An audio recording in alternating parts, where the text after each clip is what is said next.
Start typing your questions.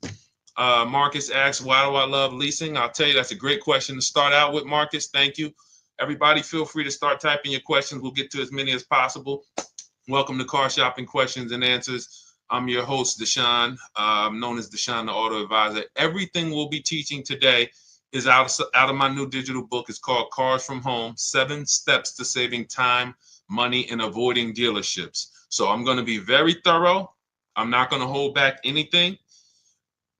If you get to the point where we're going over so much info and you're like, wow, this is a lot, we break it down in a step-by-step way in my new digital book. It's already 5-star rated. You can Google it.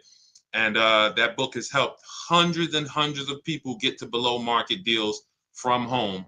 You can get a copy of it as part of our welcome offer. It's normally $97, but as part of our welcome offer, you can get it in our TikTok bio for 75% off, or in our Instagram bio, or we have a comment in the Facebook and the YouTube comments for you.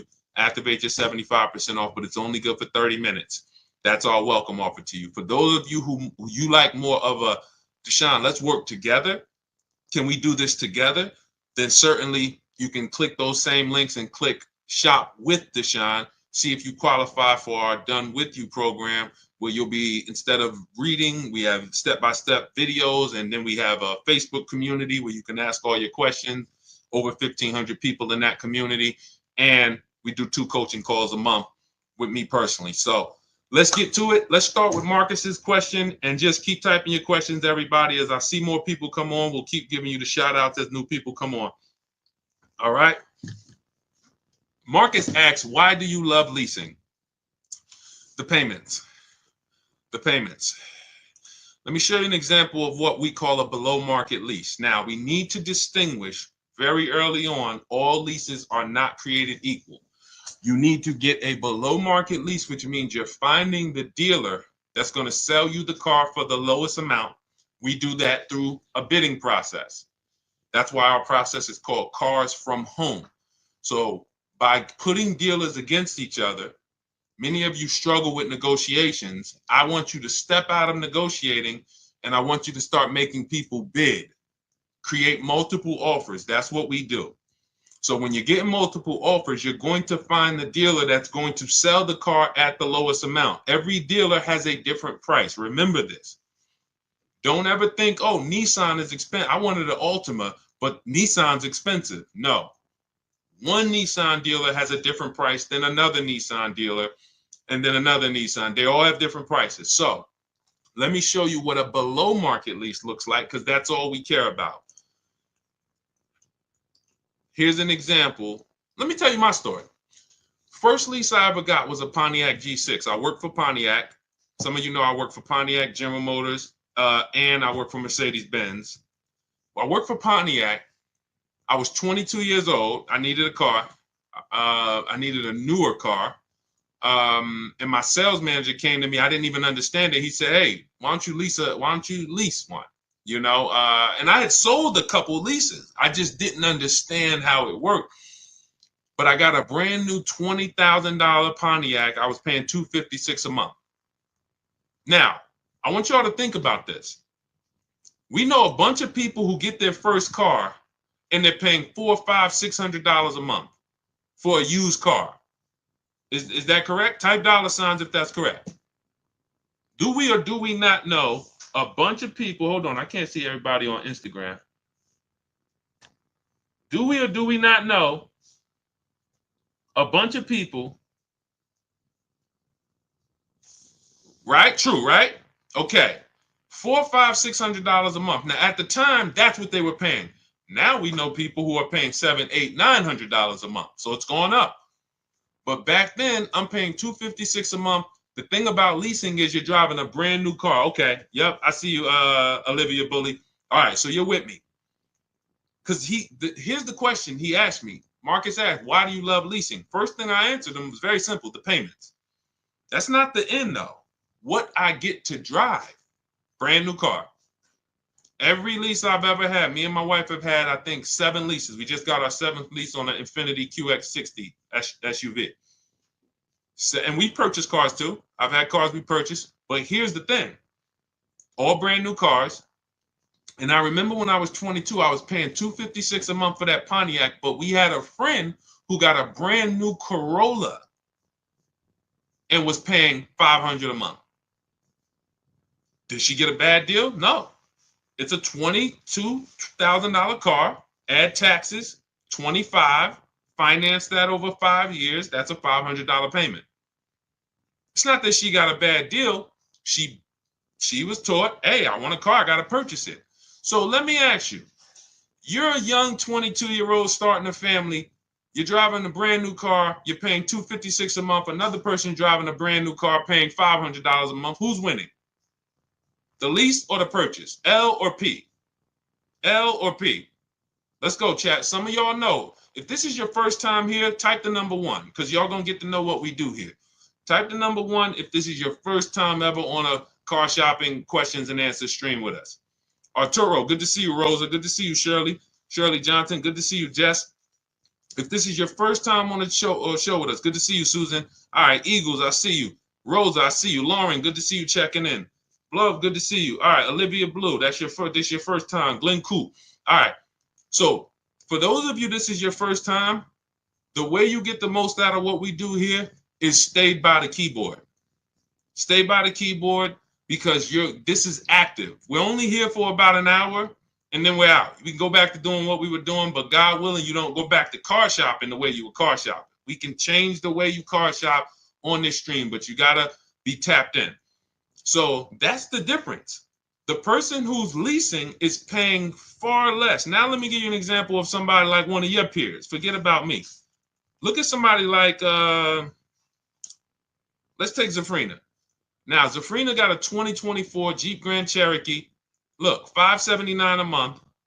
$579 a month. This is a $66,000 vehicle. It's an electric SUV, $579 a month. Now, some of you know, every $5,000 on a car loan is how much per month?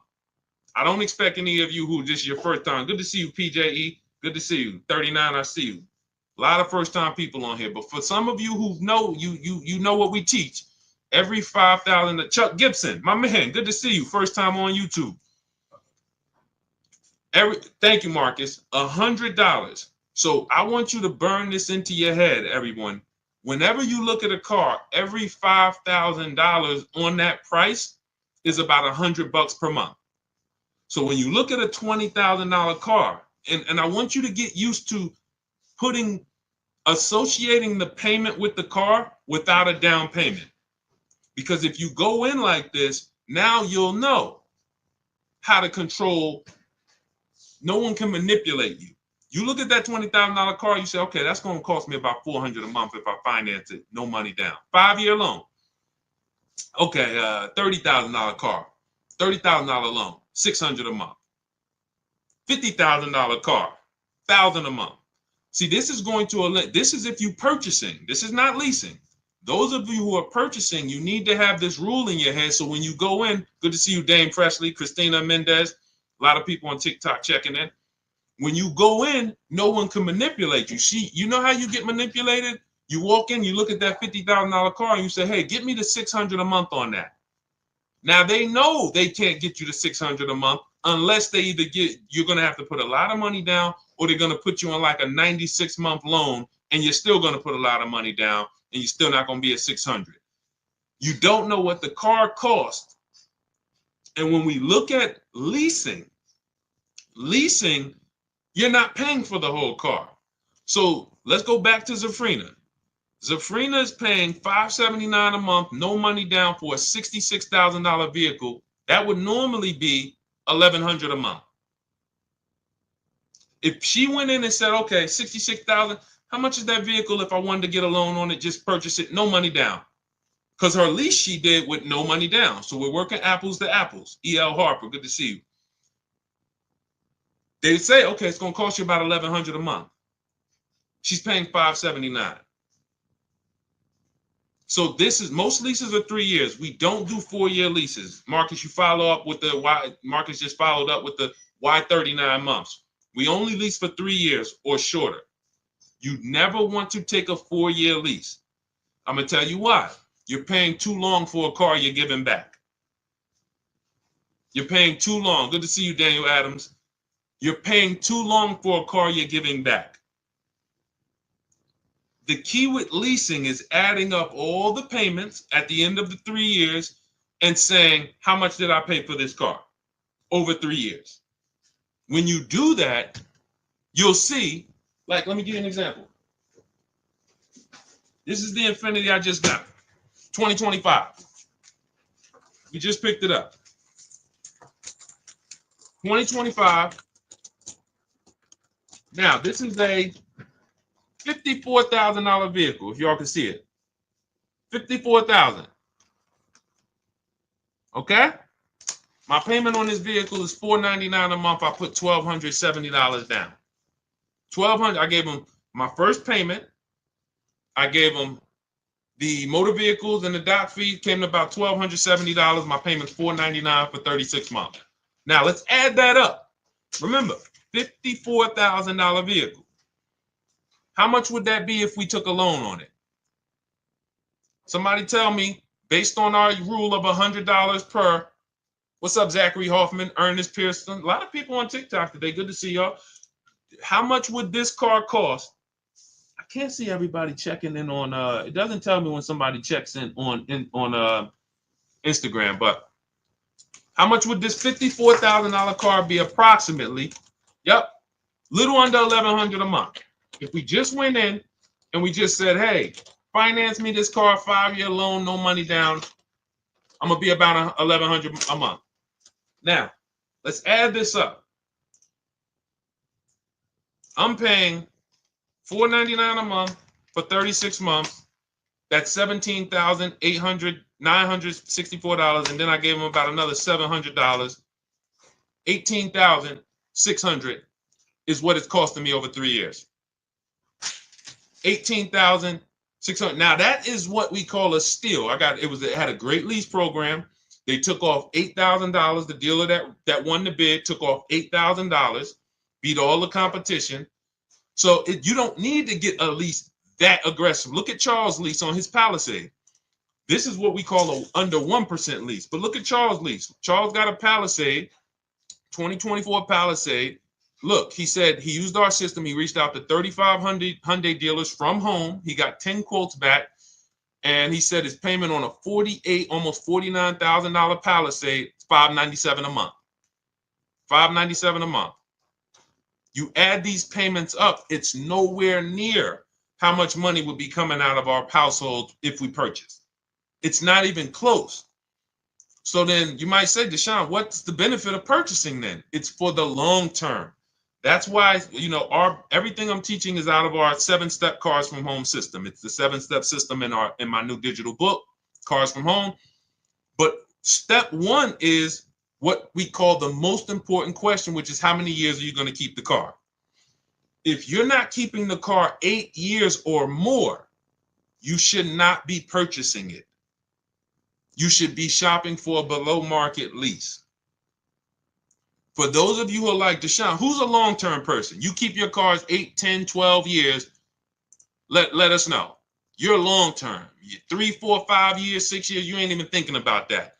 You're long. What's up, Amanda F? Good to see you. Scott W. Juanita Harris. Good to see you. Who's the long-term people? Long-term. Do we got any? See if we got any. We're live on YouTube, Instagram, Facebook, and TikTok. Any long-term people? You're keeping your cars 8, 10, 12 years. Let us know how long you've had the cars. Thank you, Scott W. Appreciate you. Okay, Glenn Coop. How many years are you going to keep the car? You said you're long-term, but how many years? How many years have you had your last car? Put it like that. Let us know who's had their car 8 years. Just type the number of years you've had it. 10, 15. Because you know what my truck just hit 11 years. Okay, I see you, P Haircuts. Okay, we got one. What I'm seeing is, and this is why I'm leaning more into leasing, not just the fact that the questions come in about leasing, but the fact that I'm seeing more and more people are keeping their cars for less time. All right, we got Keon Jones, keep his car 10 years. 16 years on a Suburban, Scott W. Okay, these are the people who should be purchasing.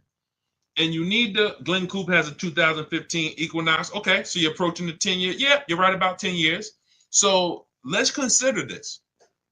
Some of the rest of you are like, wait, I'm not keeping my cars anywhere near as long as these people. You are the people who should not be purchasing, because I just showed you the amount of money we're paying for these below market leases when you know how to shop. Now, if you're purchasing, you still need to get below market deals, because dealers are lying to y'all. 8 out of 10 dealers are still telling, hey, there's limited inventory and all of this, and this is why you need to pay these high prices. It's just a matter of you not knowing how to shop. That's what the Cars from Home system will teach you how to do. Make people bid, look at multiple offers. You still need to get below market deals. But if you are not keeping the car at least 8 years, you cannot win with a purchase. You can't win unless you're buying like Facebook Marketplace cars, $3,000, $5,000. Cool, that's a win. But if you're buying 15, 20,000 and plus vehicles that you're not keeping for 8 years, you're putting hundreds and hundreds of dollars a month into them. Not to mention repairs, warranty issues, all the things that you're like, it adds up, that you're not going to get back. That fortunately, people who get below market leases, we don't have to worry about any of this stuff. We're driving brand new cars, something goes wrong, we call the dealership, drop it off, they fix it, we go pick it up, and we have super low payments. So yes, benefits of purchasing long term, you pay off your car, you keep it long as possible until the wheels fall off. But if that's not you, you should only be interested in shopping for below market leases. Okay, we're clear? Everything that we're talking about is out of my new digital book, Cars from Home, 7 Steps to Saving Time, Money, and Avoiding Dealerships. It's normally $97. You can get it as part of our welcome offer for $24, but it's only for 30 minutes. That's our welcome offer. It's in my TikTok bio, Instagram bio, the YouTube comments, or the Facebook comments. And you can activate that. It'll be in your inbox by the time we end the stream, and you'll have everything we teach about how to get below market leases, new cars, purchases, how to get below market loans, high mileage driving strategies, bad credit. What do you do when you have bad credit? How does this plan change with bad credit? That's all in there. For those of you who are like, Deshaun, can we work together? Can you walk us through this? We have our Cars from Home done with you. Click those same links, see if you qualify for that program. And then we have our group. When you see everybody, all of these people I'm posting from our Facebook group, same system. It's just 2 different learning styles. Some of you, you're a do-it-yourself person. Deshaun, give me the blueprint. I will follow it to the T, and I will knock it out. We don't leave anything out. That's why that book has 5 stars. You can Google it, all on Goodreads. Thank you to everyone who's reviewed it and rated it. It's the mastered blueprint of do-it-yourself car shopping and doing everything we do. Those of you who are like, you're more of a done with you person, you want a community. We have 1,500 people in our Facebook group that's come before you, and you got people who've gotten multiple cars using our system in our Facebook group. Sheree just got her 4th car. Where is she at? She just got her 4th car. Look, graduated again. Look, turned in my 2022 CRV, got a 2025 Honda CRV Sport. This is the second go round of a lease. She's gotten 2 pre-owned cars. So look, Ken McGee. These are people who came in just like you, didn't know anything about shopping from home, and they just assumed based on what I was saying that we could lead them to success. And they came in, they followed a predictable system, and look, I graduated $585 monthly payment, no down payment, $49,000 Nissan Murano Platinum, almost $50,000 vehicle. He's paying $585 a month. There's people right now paying almost $1,000 a month for that same vehicle. $900 if they took a long loan, $800 if they took a 96-month loan. He's paying half of that. So this is about financial literacy with cars. So you can see if you qualify for our Done With You program. Let's keep the questions coming. And let's go. We got a lot of people on here. I want to make sure we get to as many as possible. What's a normal interest rate for a solo guy credit 700? It's a great question. We can't feel for the bottom with interest rates. No matter what interest rate you get, if you leave the dealership and someone was to ask, do you think you got the best interest rate? you're going to say, no, I don't know. I hope I did. That's why we use a strategy called the bank bidding war. Everything we do is a bid. The one thing that eliminates buyer's remorse is bidding. Why do you think we can buy a TV on Amazon in 10 minutes and not regret it? It's because we're seeing enough of the market. You go to on Amazon, then you pop over to Walmart, then you pop over to this, and you see in 10 minutes, you see, all right, this is the best price, right? Right? Type right if you understand that. Type right if you could. See, these are principles. What's up, Jerry Eric? Good to see you. Susanna, Callie Craig. See, that's how we have price assurance. Price assurance and lack of buyer's remorse comes from multiple offers. It's simple. So in order for us to say, all right, how do we make sure we don't have buyer's remorse when it comes to our loan, or when it comes to our trade-in, or when it comes to the car we buy?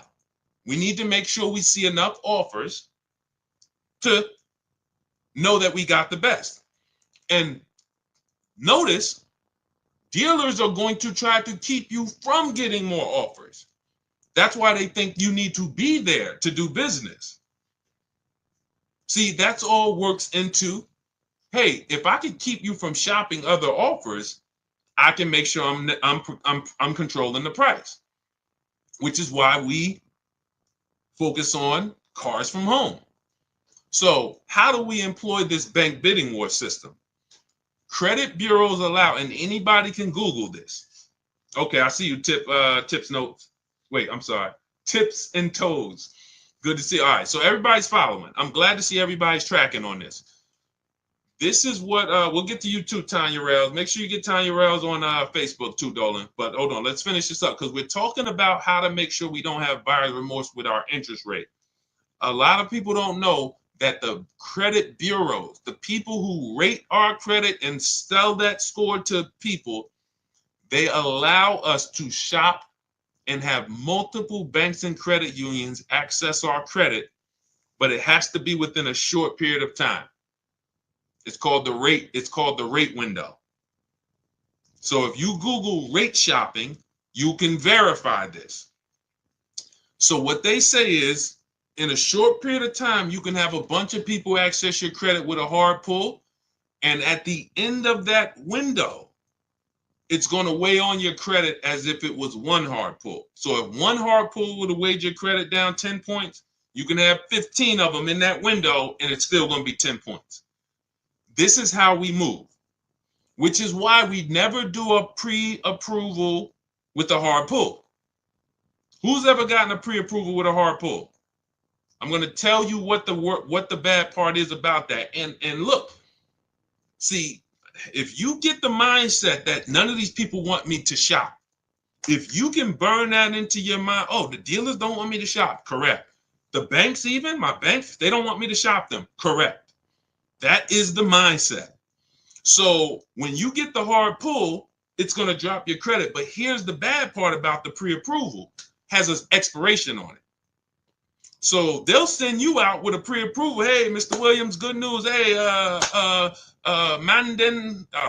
Haley, let's use Haley. She just jumped on. Haley, we'll give you the pre-approval, but it's a hard pull and it's only good for 30 days. So now you're going out there and you're trying to find your car and like, hey, oh man, I got to find a car within 30 days. Because the last thing we want to do is not find a car, and what happens? We got to run our credit again. So we literally have the bank who's supposed to be helping us, hurting us, which is why we don't do any pre-approval with a hard pull ever. Ever. We are not going to limit ourselves and force ourselves into this rush shopping. One thing you're going to learn as you use the Cars from Home system is we don't rush shop. Some of you, you're in an emergency. That's no problem. Okay. Listen, if you need a car in a short period of time, we have people who,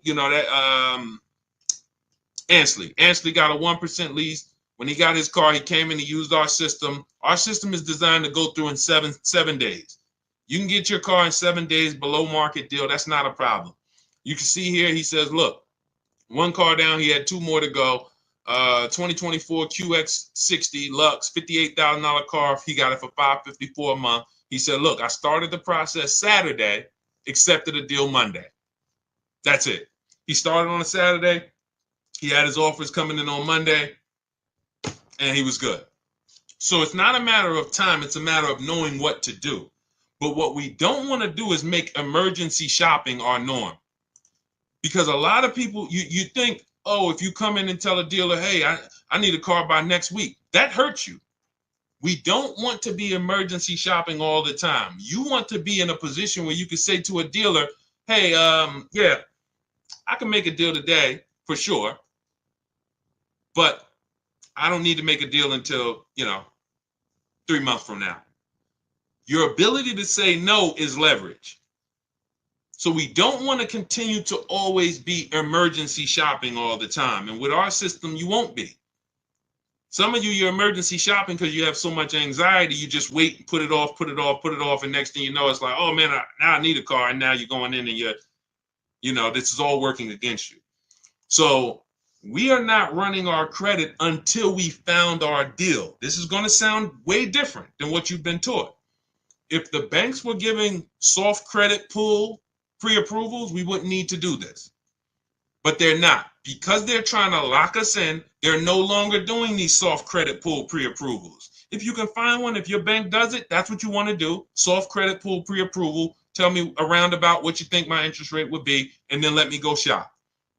Now, if your bank or credit union does that, that's the move. Once you do, in our system, we have a calculator that we do. We use the average interest rate. We put it in the calculator so we can budget, because the only purpose of a pre-approval is to budget. That's the only purpose. Just like when we buy a house, you're pre-approved for $400,000 at a 4% interest rate. Now we can budget. Let's go find our house. Same thing with a car. It's only to budget. So we have a budgeting tool that we use the average interest rate, and then you plug it in and you tell it what you want your monthly payment to be, and it factors in taxes and all of that. We have custom calculators, but what you want to do is go shop for your car, get your bids, shop for your used car, find the best one, and then you start to tell your banks and credit unions, here, make me an offer. That's when you are going to let people run your credit with a hard pull. This is called the bank bidding war. This is a system we've been using for a year. You always let the hard pull start after you've locked your car up, because now we guarantee. How many of you have tried to get called your bank and said, hey, could you give me a pre-approval? And they say, well, tell us about the car. Thanks to everybody. I see you, Marcus. Thanks for liking the broadcast. Thank you so much. How many of you have went to called your bank and said, hey, I like to get a pre-approval, and they say, well, give us the information on the car. Well, if I had the information on the car, I wouldn't need the pre-approval, right? Thank you, Crystal. Thank you, Princess VVS. Appreciate you. Shout out to everybody liking the broadcast. Appreciate you. Right? So they're working against us. It's okay. We just need to realize that. There's nothing wrong with people working against us. Just let's be aware of who's working against us. So now what we're doing is we're locking up our car, finding the dealership we're going to get our car from. You can do it our way, you could do it your way. Find your car, and once you lock the car up, that's when you're now coming home and saying, all right, let me call my bank, let me call my credit union, let me go online and let all of these people run your credit, because it's going to be within a small period. And then what we do is we see if the dealer can beat it. All right, here, my best interest rate is 5.7. Dealers probably have another 5, 10, 12 banks that they work with. If you guys can beat the 5.7, I'll do the deal with you. So now you've shopped everybody and let them bid, and now you're letting the dealership bid. And now when you look at the end of the month, all right, I guarantee I got the best interest rate because all of these people were competing. Type dollar signs if that makes sense. Type a dollar sign if we got that. Okay? I don't want to move on to the next thing until I'm sure we got that. This is called the bank bidding war. This is how we guarantee. Okay?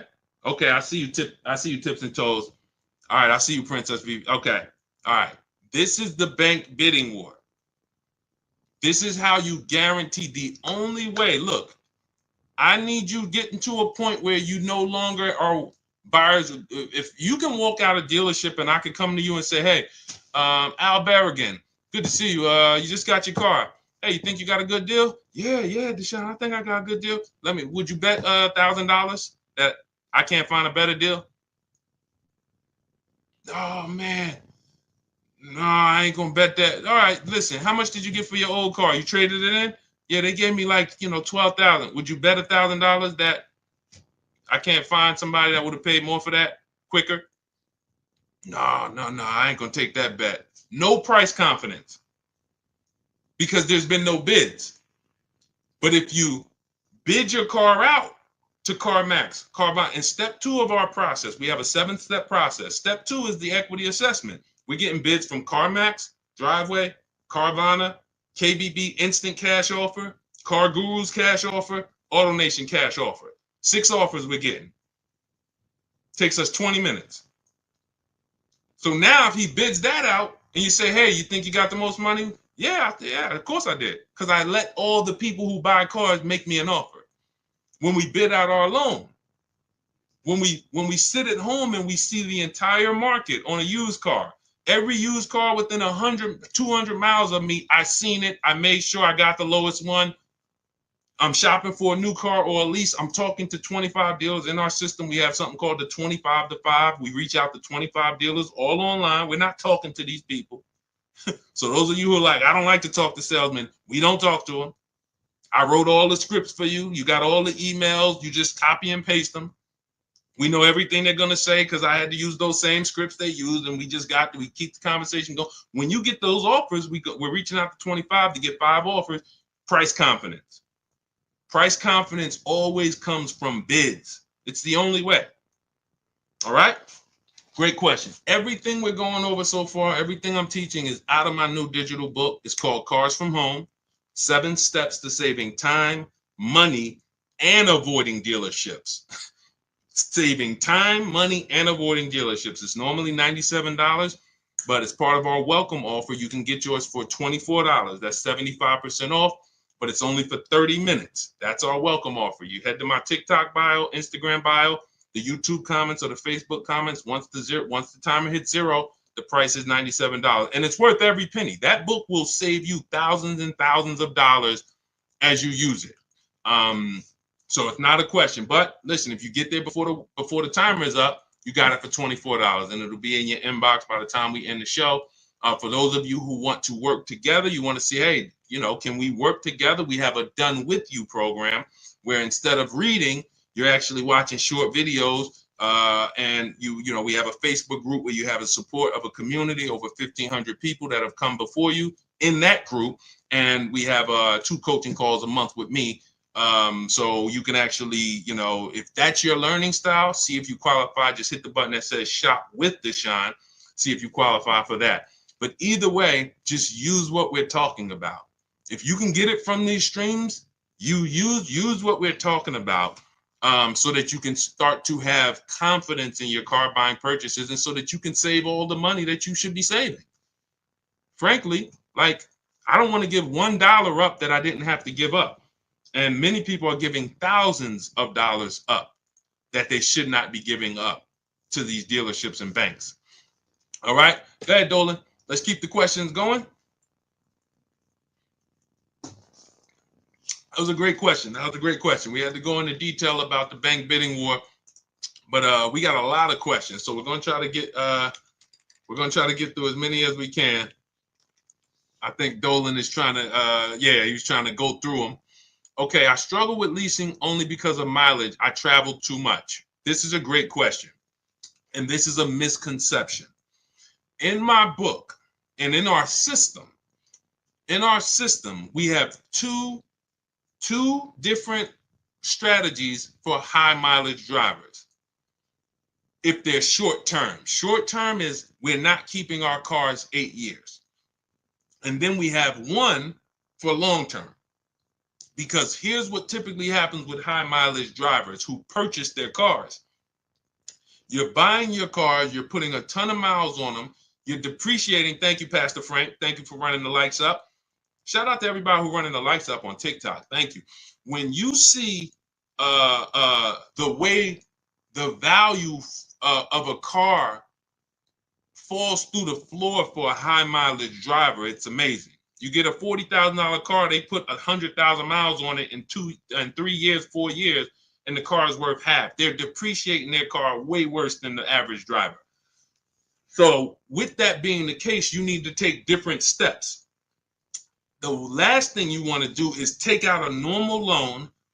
You're going to be upside down because your car value is dropping like this, but your loan is only dropping like this, very slowly. So you typically in 3-4 years end up with a car that's almost, that's really lost a ton of value while your loan is still ridiculously high. You're $10,000, $15,000, $20,000 upside down. We don't want to do this anymore. First person that came in that showed me about a high mileage lease was when I was a manager at Hyundai. I was a manager at Hyundai and I had never saw, I remember this guy came in and I was helping him ground his lease. And he had a Hyundai Sonata at the time. And I saw it had 72,000 miles on it. And I was like, you leased this? He said, yeah, I always lease. He said, I'm in sales. I'm on the road all the time. I used to buy these cars and I just would always be putting a ton of money into them. I would always have to put big down payments down, all the negative equity, all the stuff that I knew I was witnessing, but I didn't know how to solve it and coach my and advise my clients through it. So I just thought, okay, hey, you drive too much to lease. I never even would talk to people about it. This was before I went to I had been with Mercedes for a couple years, but I had just never had this experience. So because I left Mercedes, I went to become a manager at Hyundai. I hated that dealership. It was and then I went back to Mercedes as a salesperson. But I saw what his payment was. His payment wasn't, let's say a normal payment on a Sonata at that time, a good deal was, $300 a month. His payment was only like $175 more. It wasn't double. He wasn't paying $1,000 a month. He was paying like $5,000. And he's driving 25,000 miles. So he's paying an extra $200 a month, call it, and he can drive as much as he wants to drive. Brings the car home, he ain't got to worry about nothing else, drops the car off, not worried about negative equity, nothing. And from then on, that's when I started advising my clients about high mileage leases. Most leases can be built up to 30,000 miles. So if I would have, for example, I got a 12,000 mile a year lease on this Infiniti that I got. I'm paying $499. If I would have gotten a 25,000 mile a year lease, I probably, instead of $500 a month, I probably would be paying $700 a month. But I'm driving 25,000 miles. $700 a month. I'm still way below what a person who purchases the vehicle, depreciates the heck out of it, and then goes to replace it is going to lose. So that's one strategy, the high mileage lease. And the other strategy is something I call 2 cars, 1 payment. Those of you who have a good car already that you're purchasing, pay it off. Pay it off. You might have been putting 20,000 miles a year on it. If let's say I got a nice car and I'm like, all right, I drive all this miles. Let me think about what I'm going to get next. I would keep that car and I'm going to go pay that car off and then I'm going to lease me a nice car. Because everybody doesn't always want to put the mileage on a nice car that they're going to lease, a brand new one. So they got their mileage car. So I got my paid off mileage car. I no longer need to drive 20,000 on this every year. I might drive 10 on this and then lease and put 10 on that. I only got 1 payment because this one's paid off. So I got my nice brand new lease and I got my mileage car. And I'm going to drive the mileage car until it doesn't drive. Good to see you, Vibe with Tamika. Good to see you checking in. Cody, good to see you. Candace. So this is this is strategy. In our system is tons of strategy depending on who you are. But if you now look, let me just tell you this. You might say, Deshaun, I keep my cars 8-10 years. This is the same question we're talking about because we spent the early part of the stream talking about leasing, and we had a question. We also talked about shopping for interest rates. But then a person said they struggle with leasing because they think they drive too much. But at the end of the day, what you got to understand is it goes back to rule number one, which is the first step in our process, is how many years are you keeping the vehicle? If your question is more than 8, thank you, Vibe with Tamika. Shout out to the sharers. If your answer is more than 8, you don't need to lease. Doesn't matter how much you drive.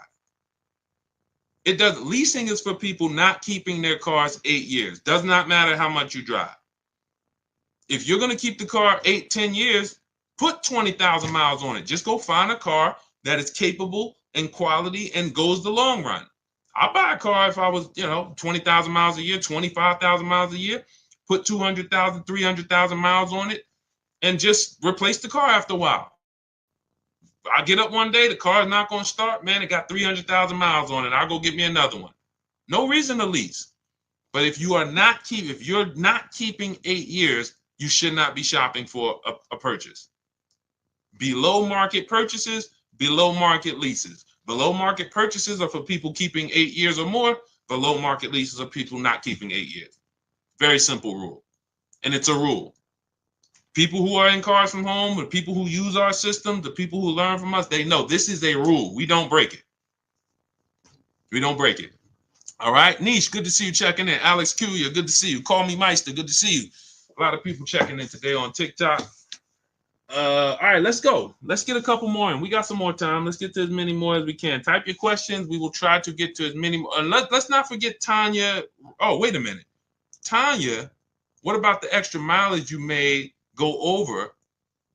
Okay, hold on, Dolan. Okay, wait a minute. We'll do this one, and then we'll bring up Tanya's question from Facebook. I bought my lease out. Was this a mistake? In many cases, it was. And I'm going to tell you why. All right. When you buy, how long is the average lease? Type the number of years. I think many people know this, especially some of you who lease. How many years is the average lease? Let's go. Type. All right, Veronica Christian. Yep. 3. Exactly. When you look at the average lease and then you say to yourself, let me tell you a story. Tips and toes. Let me tell you a story. Because you might forget a lesson, but I find you won't forget a story. I'm at the dealership. I'm at Mercedes, right? Person walks in. They're like, I'm looking at this new car, they want to purchase. Like, okay. I look at their old car. Now I can see they got the old body style. So I can see it's a couple years old. What year is the one you got? Told me the year. It's about 5 years old. I said, did you buy it when it was new? He said, yeah, I bought it brand new. I said, okay. This is a story about why we never buy our leases out. Okay? Why we never buy our leases out. So I said, okay, how much you owe on it? Nah, I don't really know. I'm not too sure. Okay, we'll find out. So we pick out a new car. We pick the one he likes. We get to the numbers. I said, okay, I got to call your bank. I got to see how much you owe on this. Now, if a person has owned a car for at least 5 years and they bought it brand new, wouldn't you think it's paid off or either almost paid off? Yes or yes? If we looked at a person and said, okay, your car's 5 years old, and they say, yeah, I bought it brand new, I've been paying on it, wouldn't we think that car is either almost paid off or it's paid off, right? Yes, vibes with Tom. Yes, right? Where we at? I want to make sure everybody's clear. You got to be following this. If we looked at a person who had a 5-year-old car they bought it when it was new, wouldn't we say that car should be almost paid off? Yes? Okay, yes, tips and toes. All right, we're clear. So I'm thinking I'm about to call. Now, here's what I already know, because I'm already aware of the 8-year rule. I'm already aware that this person has paid a ton of money because you bought that car brand new and it's almost paid off. and it's a Mercedes, but even if it wasn't, it could have been a Chevy. You still put a lot of money in that car, and I know when you see what it's worth, it's not going to be the greatest thing in the world. So what I'm already prepared to do, which is what I've done with some other clients, is to tell that person about leasing and to show them how you can actually lease, and whatever your car is worth, just go put that in the bank. Because these are typically people, when they buy new cars, who are used to putting 20% down. They're used to, 10 grand down, 12. They're used to that. They're used to whatever their old car is worth, rolling it over into the new transaction. They're not used to saying, wait, so you're telling me I could lease the brand new car that I want. I don't really have to put much down. And if my car is worth 15 grand, what do I do with that? Yeah, you just put that in your bank. Really? So I'm prepared to deliver this information. So I talked to the used car manager. Let's say the used car manager says, okay, the car is worth about, 18,000, because it was a Mercedes. So I call the person, the bank. Hey, I'm calling for Mr. Jones. We'd like to find out his payoff. Yes, the payoff is $17,400. 17,000. Wait, how did? No, I'm sorry. No. It was higher than what the vehicle was worth. So let's say whatever it was, the payoff is, 19,000. He's underwater. What the used car manager just told me the vehicle is worth, and what the car is. Hold on. I'm like, hey, Mr. Jones, they're saying you still owe like close to 20,000 on the truck. Oh, you know what? Because what had happened was I leased it for 3 years and then I bought it. Okay. I hang up from the bank. So we've been in this car for 5 years and we still are upside down. How does this happen? This happens because most people who buy their leases out are going to take at least a 5-year loan, and sometimes 6. So the first question we asked when we got this question was, what's the average lease? How long is the average lease? You guys said 3 years. So then we say, when we look at buying our lease out to have a similar payment, hold on. I always have that alarm go off. To have a similar payment, we need to take a 5 or 6 year loan. And in many cases, it's 6. It is 6. What's 3 plus 6, y'all? Anybody here signing up for 9-year loans on cars? When you buy your lease out, this is the only time where we end up spending or committing to 8 or 9 years to pay on the same car. Now, is there an exception? Yes. One exception. 8-year rule. How does the 8-year rule go back into this? Because that's always the first question. See, when you buy your lease out, it's a transaction. I want you to look at it as all I'm doing is buying a car, but it's a used car, but it's my car. When you buy your lease out, all you did was buy a used car. That's it. But it's your car. So before we ever would buy a used car, we would ask ourselves the most important question, which is, how many years am I going to keep the car? Because if it's less than 8, we're not going to buy that used car. We're going to shop for a pre-owned, for a below market lease. So if you said, all right, I'm going to buy my lease out, and from the day I buy it, I plan to keep it at least another 8 years, then go ahead, buy it. Then go ahead, buy it.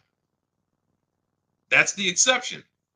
But you would have to be saying, all right, I leased it for 3, and then I'm going to keep it for another 8, which means I'm going to keep this car 11 years, or it does not make sense to pay 8 or 9 years on it.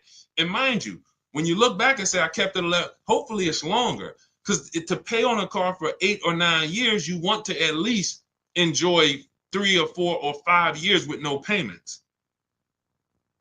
Because again, all this money you shelled out, you could have just been leasing anyway and paying less and driving better cars. That's why the 8-year rule is what it is. That's why, you know, when you guys look, everything we're talking about is out in my new digital book, Cars from Home, 7 Steps to Saving Time, Money, and Avoiding Dealerships. If you focus on not skipping step 1 ever, step 1 is what we call the most important question. Before you do anything, you ask yourself, how many years am I keeping this next car? Hey, I want to buy my lease out. How many years am I going to keep it? 8? All right, let me buy it. Thanks, Melissa McGrady. Appreciate you. Shout out to everybody running the lights out. It's always the 8-year rule because depreciation is what's killing us on cars when we purchase them. So that's the exception. That's the only time. It's not like, oh, I'm paying cash for it, Deshaun. Does it make sense? Doesn't matter. The depreciation of the vehicle in the short term is going to wipe you out compared to getting a below market lease. And let me tell you, let me show you Jen, because Jen no, it wasn't Jen. It was, she did exactly what I just explained when I was telling you guys how I would, people who, some of you, you're going to do this. You've been taught to purchase all your life. You've never leased. You really never understood leasing other than what, you know, you may have heard about it. Let me put this down. Hold on. That's not the one I want to show you. And what happens is you're like, well, Deshaun, my next car is going to be a lease thing. Absolutely. So now what am I going to do with my car that I paid off or that's almost paid off? I would normally go swap this. Here's what you're going to do. You're going to do like what, where's she at? Hold on. This is a good one. Here we go. Melissa. All right. So Melissa, she took possession of a 2025 Honda Pilot EXL. She leased it. Her local dealership won the bid. And she said she got her offers that we teach in the equity assessment. Her highest offer for her old car, which was a Kia Sorento, 2018 Kia Sorento, was 12 grand. She planned on selling it to CarMax. And after she made the deal, she gave the dealer a chance to beat the offer or match it. That's what we always do. We come in with offers, and then once we do our business with the final dealer who wins, we give them the opportunity to match it or beat the offer. Saves us the time if they can match it. So now, look, they gave her the 12 grand, and she left out of there at $597, nothing out of pocket. And she's getting a check back for $12,000 in equity. You see what I'm saying? She got her brand new Honda Pilot EXL, great payment, no money down, getting a check for $12,000. That's exactly what this last 10 minutes we talked about was about. Some of you, that is your next move. Instead of going in to trade that vehicle that you would normally trade and buy another one and go into another loan for 5 or 6 years, you're going to keep that. You're going to do the equity assessment, CarMax, Driveway, Carvana, KBB cash offer, AutoNation cash offer, Car Guru's cash offer. Get those 6 offers. Take you 20 minutes. That's going to tell you what your car is worth. And then you're going to prepare to sell to them. That's step 2 in our process. But now before we can sell to them, we're going to move into shopping for our replacement car. Once we get our bids and find the dealer who's going to win the bid, now we go in. Hey, I'm getting a car from you. Hey, I'm going to sell my car to Carvana. Can you match it? I'll sell it to you. Oh, yeah. No. Oh, no, we can't match that. They're paying too much. Perfect. I'll pick up my car from you, sell my car to Carvana, put that money in my bank. Now I got this nice low lease payment with no money down, and this is the win. That's going to be your favorite car deal. You'll do that over and over again, but you'll never do that again. You'll never cash out a purchase to a lease again because you're going to know from now on, I'm not purchasing unless I'm keeping long term, and I'm not leasing unless I'm keeping, less than 8 years. But the transition in mindset and the process from, I've been purchasing, paying all this money, you're going to put a huge equity check in your bank account, and then it's going to be great. It's going to be great. So all of this is in my new digital book. Good to see you, Johnny Nixon. Good to see you, Alan B. Thea. Good to see you, It's DK. All of this is out of my new digital book. Those of you who are like, Deshaun, it's no way I'm gonna remember all of this. I just give me the blueprint, give me the step-by-step. That is 7 steps to saving time, money, and avoiding dealerships. It's already 5-star rated. You can Google it.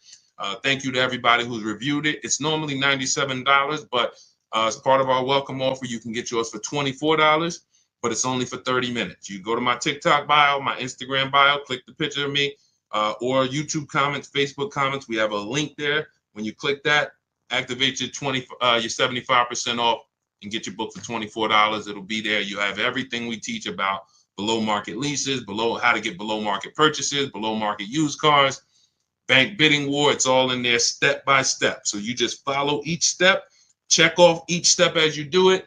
And by the time you get to step 7, which is delivery, you're picking up your new car or they're delivering it to you. So that is the system. For those of you who you prefer a done with you, some of you will do it yourself. Give me the blueprint, Deshaun. I will knock it out. That's the digital book. Those of you who are like, done with you, Deshaun, can we shop together? Instead of books, instead of reading, you want to watch short videos, 3 to 5 minute videos as I walk you through the entire 7-step process. You can see if you qualify. Go to those same links, see if you qualify for our Done With You program. And then we have community with 1,500 people in our private Facebook group. You can get your questions answered, not just from me, but from 1,500 of your other peers that have come before you.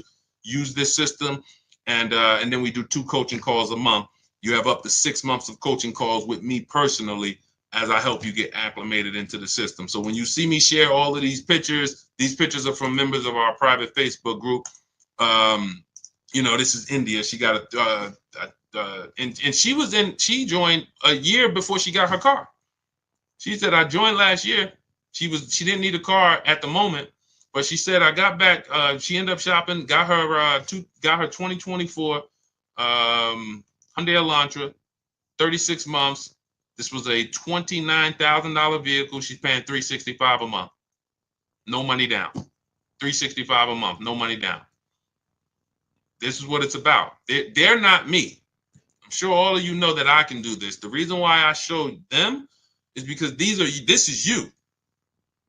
They were on broadcast just like you and followed a simple system, strategic system, and these are the results. All right, let's go. All right, Liam McCall, thank you so much. Enjoy it. Use it.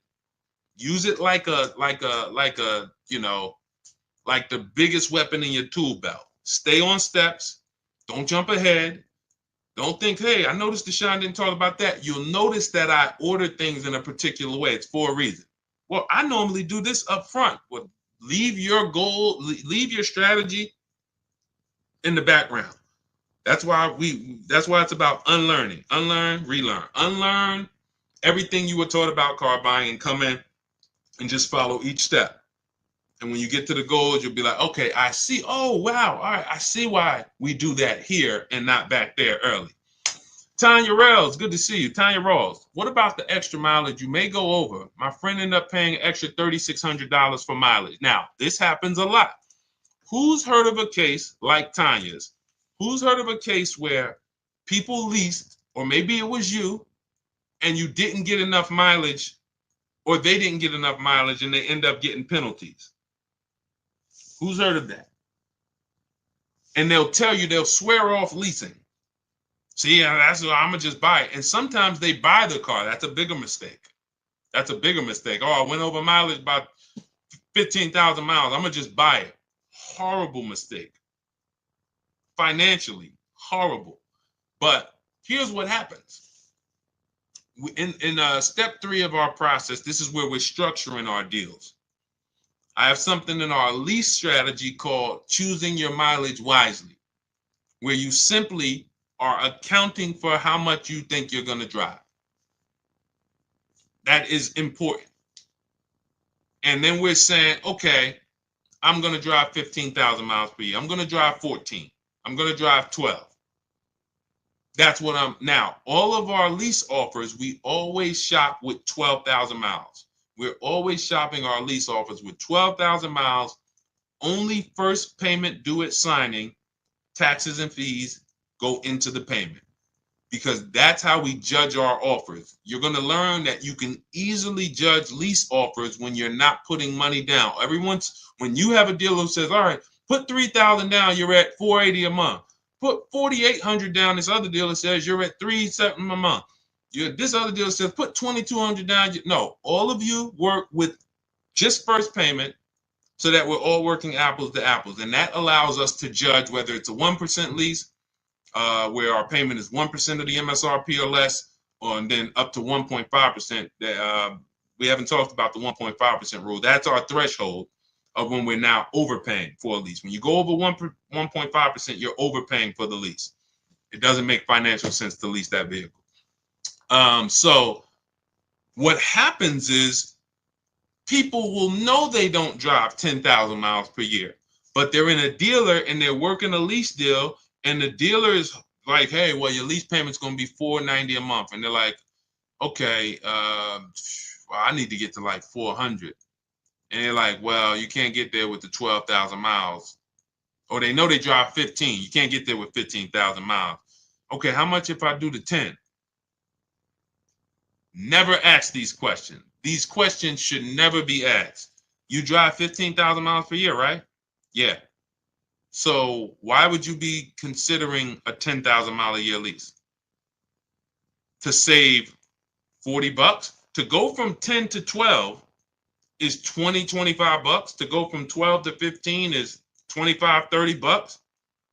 So literally for a small amount of money, people are getting penalties, because when you build it into the lease early, you're paying 15 cents a mile or less.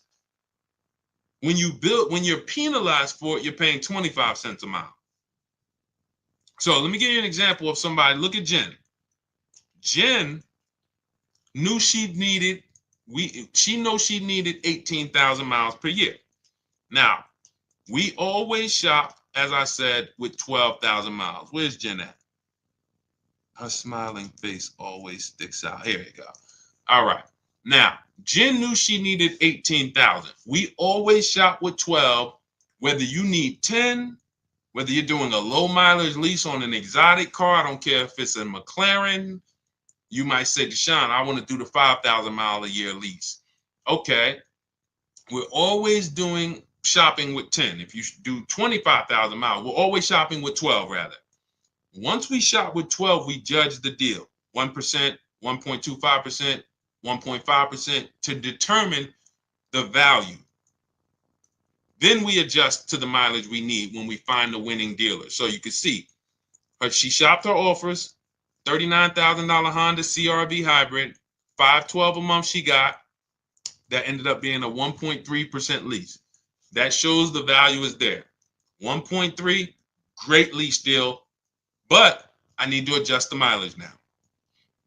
Now she tells the winning dealer, okay, perfect, I'm going to do business with you. Can you tell me what the payment is if I go from 12 to 18,000? She goes from 512 to 563 a month. That's it. Look, so excited to have my first lease ever. So look, this is what it's about. She paid $47 more and she's driving 18,000 miles a year. Now let's just do this math real quick, Tanya, so you can see where these people make mistakes and where we make sure we never do this. So now we just looked at Jen. Jen's paying $47 more times 36 months, $1,692. That's what it cost her over 3 years to drive all the mileage she needs, $1,692. Meanwhile, thank you, Mr. Lieber. Good to see you. Thanks for running the lights up. Meanwhile, if you look at somebody let's say Jen would have been doing what a lot of people do and said, well, I know I need 18, but thank you, Mr. Lieber. You sharing that. Thank you. I need 18, but I'm going to stay at the 512 payment. Now, instead of she still drives 18. That's 6,000 miles more per year, 6,000 miles. So over the course of 3 years, her lease, she's going to go over by 18,000 miles. And her penalty is going to be 25 cents per mile. $4,500. Type dollar signs if you understand. That's what people are doing. To avoid paying $1,600, they're paying a $4,500 penalty. So your friend could have literally probably paid $35 more per month, gotten all the mileage they needed, returned the lease, didn't have a penalty, went and leased their next vehicle, perfect. But instead, they settled for less mileage than they knew they needed. And now they got a $3,600 mileage penalty. That's why we have a section, choose your mileage wisely. That's what it's about. Okay? I'm glad everybody got that. So everything, listen, everything. If we ever share something and I'm talking about it, I'm like, okay, this isn't in my book, I'll let you know. If I'm ever like, hey, this isn't in our system, I will let you know. Everything we have discussed on this stream is in my digital book, and stuff that we didn't discuss so far is in my digital book, Cars from Home, 7 Steps to Saving Time, Money, and Avoiding Dealerships. Normally $97, but as part of our welcome offer, you can get your copy for 75% off. That's $24. If you can get to our TikTok bio, our Instagram bio, the Facebook comments, or the YouTube comments, click that link before 30 minutes is up. That's your welcome offer. You'll get it for $24, 75% off. It'll be in your inbox, and you'll have those strategies to use step by step, nothing left out. Okay? And make sure when you get your book, you screenshot the thank you page, just in case some of you type your emails wrong. You don't realize you're typing quick. You're trying to not make sure you don't miss the 30 minutes, and you type your emails wrong. Make sure you screenshot our support team's email. If you don't see that email in 5 minutes, make sure you check your junk, check your spam. If you don't see that in about 5 minutes, just email our support team Monday through Friday. They'll get you your book. But it's usually, we have a great system. They get there. If you misspell it, that's the only reason it's not there. So anyway, for those of you who are like, Deshaun, can we shop together? Do you have a more of a kind of an immersive experience where you guys are walking me through this? That would be Cars from Home done with you. You can click those same links in our bios or in the comments and click the button that says shop with Deshaun. See if you qualify for that. If you do, instead of reading, we're doing short videos, step by step, 3 to 5 minute videos. You can do them on your time, and they're designed to get you to where both systems are designed to get you there if you need a car in a week. So it's not a matter of time. If you need a car in a week, what you need to know is what to do exactly. You don't want to be under the gun and not knowing what to do. Give me a checklist that I can operate under. So even if I'm in the rush, at least I know I have a checklist to get me through. So I'm not going to make a mistake. So, but for those of you who want to see if you qualify for the done with you, then we have our Facebook group where you can ask questions. For those who like, hey, you like community, you like support. You're not a do-it-yourself person. You're more of a done with you community person. We do coaching calls twice a month on Zoom for 6 months. You have access to the coaching calls with me to make sure you get this system to the T. And either way, I don't care how you get it. I don't care if you get it with the done with you. I don't care if you get it from our book. I don't care if you get it from, if you got everything you needed from this stream, Deshaun, I got what I needed. Go execute it. If you get it from our free social media videos, go execute it. We just want to make sure you are paying the least amount for these cars that you should be paying. Good to see you, Mark. Mark in Nashville. Shout out to you. Good to see you, Glennis Jensen. So this was a great show. We had a lot of great questions. We'll be back for another stream. All of you continue to unlearn, continue to make these dealers bid. Never one dealer, never one dealer. The name of it, if you don't remember anything else, you don't have the book, you're not with our Done With You program, remember, never one dealer. It's about multiple offers. You could be the worst negotiator in the world. If you get multiple offers, you're going to save money by accident. Okay? Create competition. All right. So great show. Appreciate you guys. Great questions. God bless you guys. See you soon.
Welcome to Car Shopping Questions and Answers. We're live on Facebook, YouTube, Instagram, and TikTok. My name is Deshaun. I'm known as Deshaun, the Auto Advisor. And over the next hour, we're going to spend time getting your questions that you have about car shopping. I'm going to tell you some questions you should be asking that you may not know you should be asking.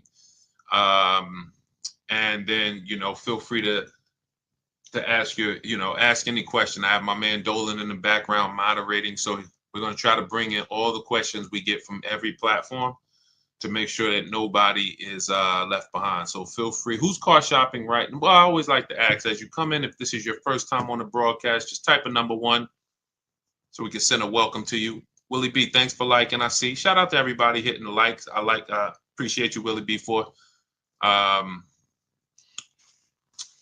I've been very, very, we've been doing this since 2020. And I can't tell you guys. Welcome, Mark. I see you. Shout out to Mark on YouTube. Thank you. I cannot tell you how bad the deals are when you do not know how to get great deals. When you're going out here negotiating right now, the dealers, since the pandemic especially, have been using market conditions against you. Fake market conditions, limited inventory against you. And they sell you these stories that are just not true. But the minute you believe them, they are true. And what's up, Prodigal Son? What's up, Deanne Rose? Shout out to everybody checking in. Good to see you all. What we want to focus on, I want you to learn the cars from home mindset, which is cars from home. That is not just our process, that's the mindset. 90% of what you're going to do to pay less than everyone is out here paying is going to be right here in your house.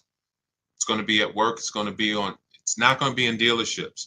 You have no leverage in dealerships. Dealers have all the leverage because they make you think they're the only ones who can give you this offer. You don't realize that there's 20, 30 other competitors that they have, and their mission is to stop you from talking to those people, or their mission is to stop you from being able to access getting offers online. So that's what we're going to be discussing over the next hour, and I'm going to look at any other question that we get in, and we'll bring them on to the show. Everything we'll be talking about is going to be taught out of my new digital book. It's called Cars from Home: 7 Steps to Saving Time, Money, and Avoiding Dealerships. So as you hear everything and you're like, man, Deshaun, I want the whole blueprint step by step, that's my digital book. It's already 5 stars. It's normally $97, but it's part of our welcome offer to you. You can get a copy for 75% off, which is $24, but it's only for 30 minutes. You head to my TikTok bio, Instagram bio, the YouTube comments, or the Facebook comments. We have a link for you to use, and that'll get you your book for 75% off. Now, for those of you who enjoy working with me together, you want to see if we can work together, and you want more of an interactive experience with our community, then we have a Done With You program as well. And you can go to those same links and see if you qualify for the Done With You program. But we're not going to hold back. Let's get to it. Now that the housekeeping's done, you can start to submit your questions. We already have the first one, so let's get to it. Is 0 down on a lease always the rule? The rule to shop. We always shop with that rule. So when you're getting your lease offers, this is how you want to get them. First month's payment out of pocket only, that's 0 down. Because with a lease, you pay at the beginning of the month. So if you do 0 down, that doesn't mean you don't give them your first payment to drive off. So we're always shopping our offers with only first month's payment due at signing. I like to use those terms. Remember those terms. I made a video about this. It's been seen a lot, but some of you may have been seeing it. Always use the words total out of pocket, not down payment, because total out of pocket is a much more direct and clear conversation. I expect $1,000 total out of pocket. I expect first month payment total out of pocket. When you use the words down payment, who's ever made a deal with a down payment and then you came in and they said, well, what about your taxes? Who's ever had that happen to them? Type me if that's happened. You said, okay, I'm doing X amount down, but you show up to pick up your vehicle and they're like, okay, well, what about the taxes? Or what about this? And And you're like, wow, I thought that was included in the down payment. Who's ever had, listen, the key to winning here is a couple keys. Winning here is about being honest, because listen, this is going to sound like bad news. You're going to figure out over the next hour, Deshaun, it sounds like I did a lot of things wrong. Yeah, that's okay. Yes, you did. But I got to tell you the bad news first so we can get you to stop making these expensive mistakes you don't even know you're making.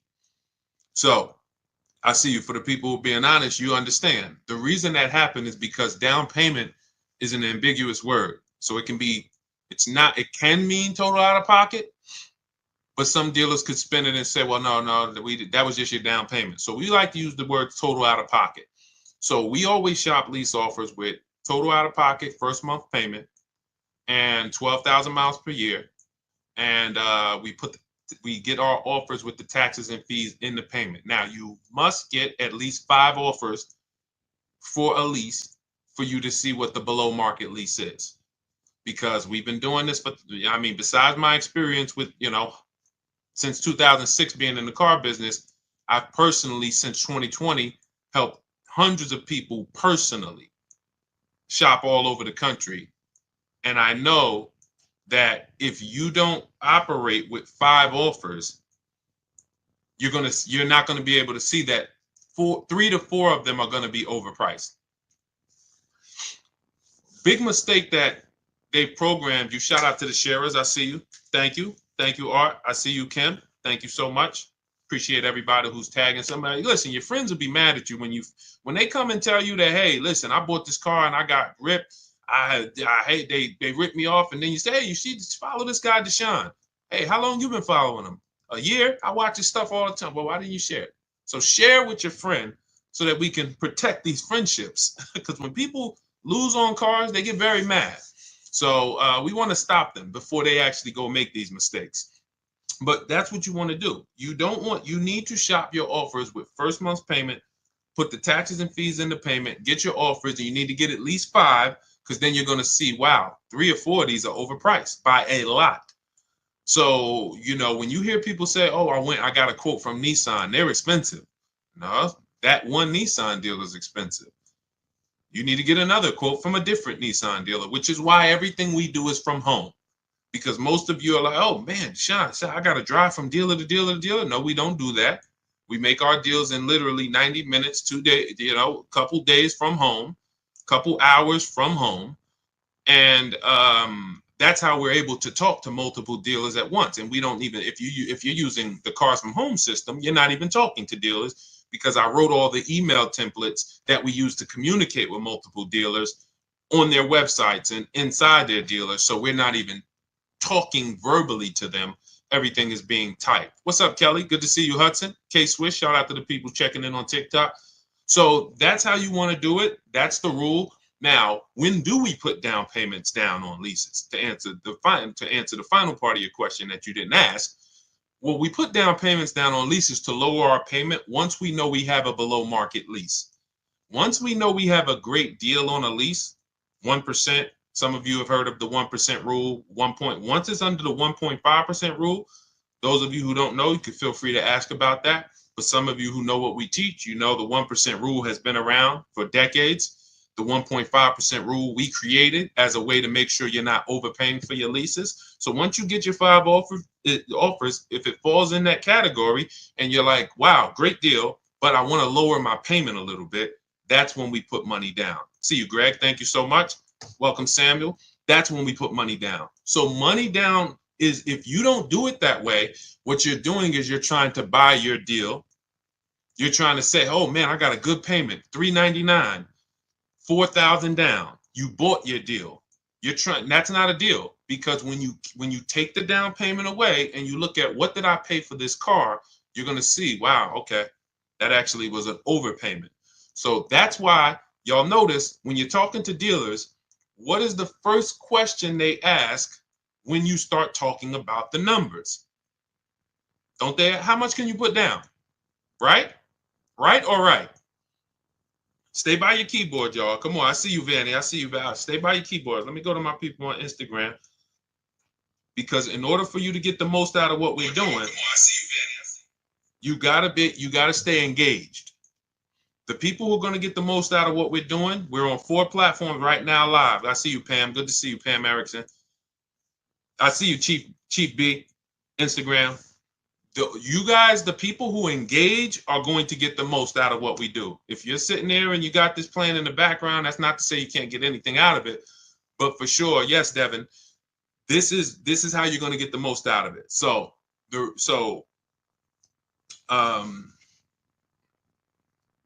Yes. Okay. Yeah. I'm just watching the comments.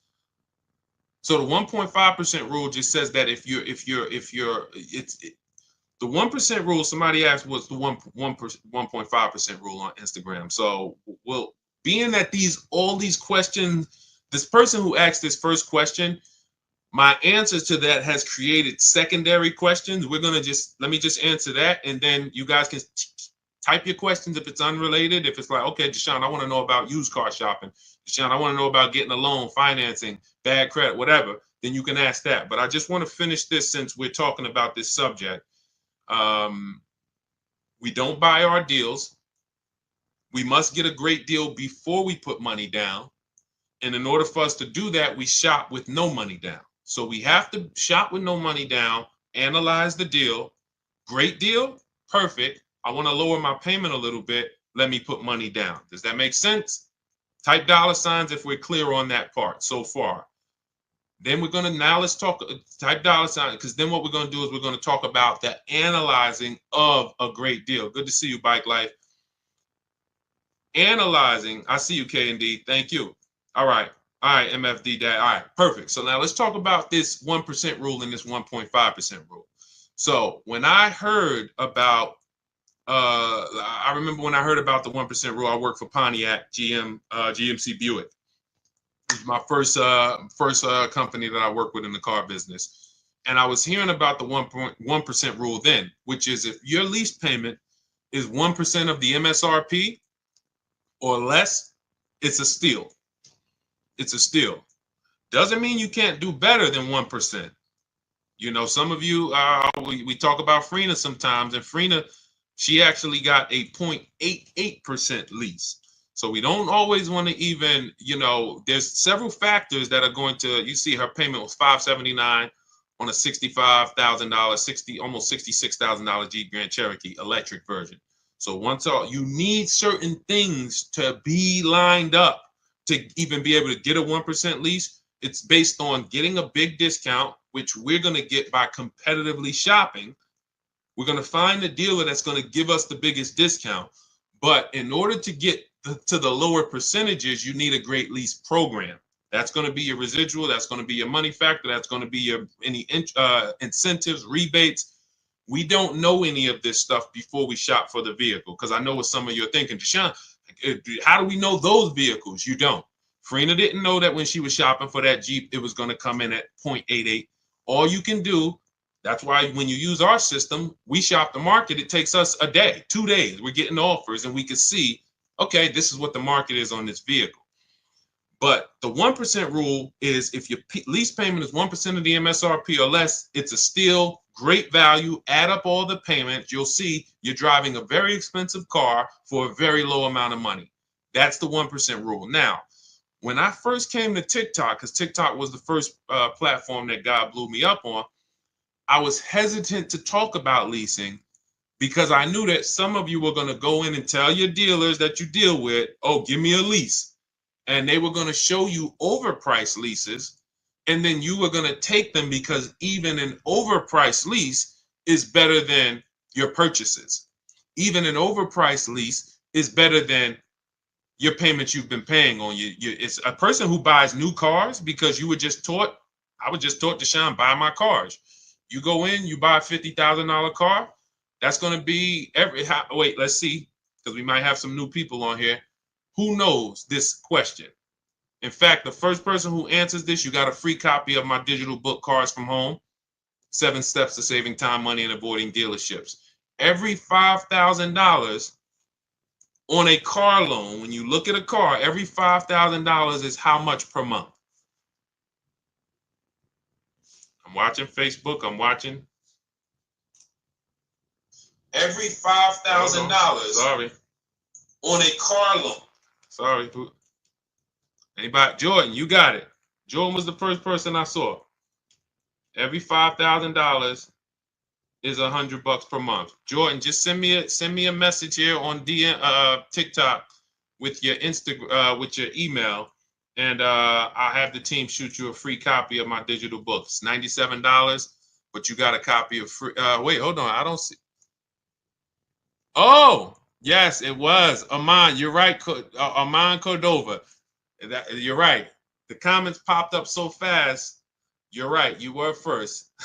send me a DM with your email, and I'll get that to you. Now, for all of you who like Deshaun, I want a copy. Well, we have a welcome offer. It's normally $97, but you can get a copy for 75% off if you get to my TikTok bio, Instagram bio, YouTube comments, and Facebook comments. You just click that link. It's only good for 30 minutes, and you'll get your copy. You won't pay $97. You'll get your copy for $24. But so now let's take that and so when you're looking at a $50,000 car, that is going to be a rough, no money down. Again, see, people will tell you all day long, well, I got a $50,000 car and I pay whatever for it. They're taking out their down payment and they might have a very long loan. Let's take good loans, 5-year loans. That's going to be about a $1,000 payment, depending on their interest rate, $950 to $1,000, no money down. 6-year loan, maybe they could get to $850, $825, no money down. Meanwhile, a good lease on a $50,000 car, 1% lease is $500 a month. So even if you see, and again, I'm still on why I was hesitant to teach about leasing and why the 1.5% rule was created. Because if somebody walks into a dealer and they've been used to doing no money down deals and paying $1,000 a month or $900 a month, and then that dealer tells them, hey, well, we could get you to $850, $800, no money down on a lease. Some of them are going to say, okay, well, I think that sounds pretty good. Maybe you could do $750, overpriced lease, $750. Okay, wow. But so once I saw people start going out and then writing me, oh, Deshaun, how's this lease deal look? I'm like, okay, we need to create a rule where leases are overpriced. And all we do, how do we determine that? Add up all the payments. It's very simple. Add up all the payments. And when you go above 1.5% of the MSRP, take the total MSRP. This is the price on the window sticker. This is the price on this window sticker.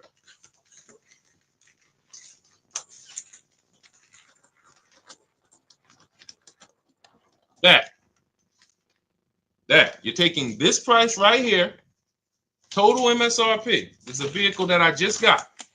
I just got this vehicle, 2025 QX60. I'm paying $499 a month, and I put $1,270 out of pocket.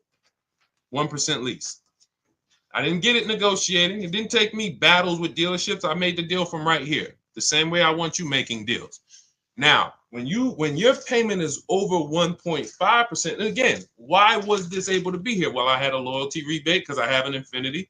They took off $8,000. They had rebates, and they had a good lease program. That combination created a 1% lease for me, under 1%. Now, let's say a brand doesn't have as many rebates. All right, with a great deal, maybe 1.2, 1.3. Let's say a brand has more demand, less discounts. All right, 1.4, 1.5. But the minute you start paying over 1.5 for a lease, you're now paying too much money for a vehicle that you're giving back in 3 years. Makes no financial sense to do the deal. So that is where the 1.5% lease deal came from, the rule came from. And, so if that answers your question.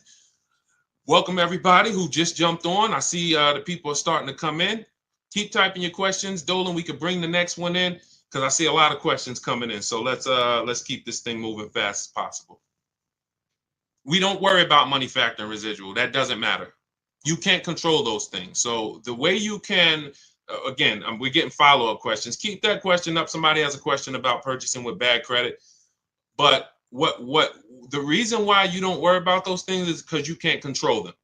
You can't control if a dealer's marking up the money factor. See, again, all of this is revealed by multiple offers.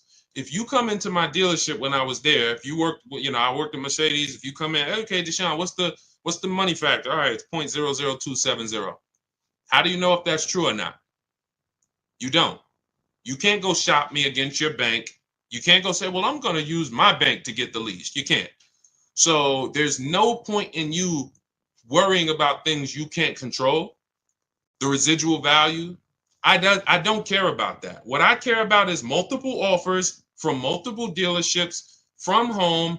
Where is my best offer going to be? 1%, 1.2, 1.4 out of all the dealers. And you've done it right. This is what I teach all my people. You've done it right when you have a range of offers. You should have a range of offers. Your best offer to your worst offer should be $150 to $200 a month difference for the same exact vehicle. Same exact vehicle. You should be able to see, wow, the best dealer is like $505 a month, and the worst dealer is talking about $700 a month. That means you've done it right, because 4 out of 5 are going to be overpriced. But everyone I teach who've gotten deals, when you look at, some of you on TikTok, you can't see this, but if you watch the replay on Facebook or Instagram, you'll see a bunch of people that we share all the time in my groups. They send me their deals, and we can see, look, 1%, $10.50 a month. Somebody just got a Yukon XL. They dropped the pricing from 75 to 36 to 70 grand, 1.5%, because it was a 2025 and they have no supporting programs. They have no big rebates, brand new vehicle to the market. Then you have 585, 1.1. This is a $49,000, almost $50,000 2024 Nissan Murano Platinum, 585 a month. Ken got right around the holidays, 1.1% of the MSRP. He's talking about they accepted his counter offer. We have a built-in calculator in my book and in our courses where you just plug all your offers in and it spits out with the counters to send, because you never want to accept an offer without countering. But this is what no one here is worried about. Residual, they don't even know it. We don't know it. I don't know what the residual value is on this Infiniti truck that I got outside 2025. I don't care. Doesn't matter to me, because I'm not thinking about buying the vehicle. I'm not going to buy my lease at the end. I don't do that. We don't do that. I don't care what the money factor is. All I care about is my payment is 1% or less of the MSRP. My payment is 1.2% of the MSRP. My payment is 1.4% of the MSRP. I don't care about how we got there. I don't care about how many rebates they had or didn't have. None of that stuff matters to us. That's why we're able to just shop the offers. This is the stuff that slows you down. Worrying about things you can't control. Worrying about things that if you're negotiating with a dealer, they can manipulate. We sit at home. We use the scripts and emails that I use, that I've written for you guys, send them out, let the offers come in, and then we see where the best one is. This is how we shop for new cars and leases. Very, very simple. All that other stuff is a waste of time.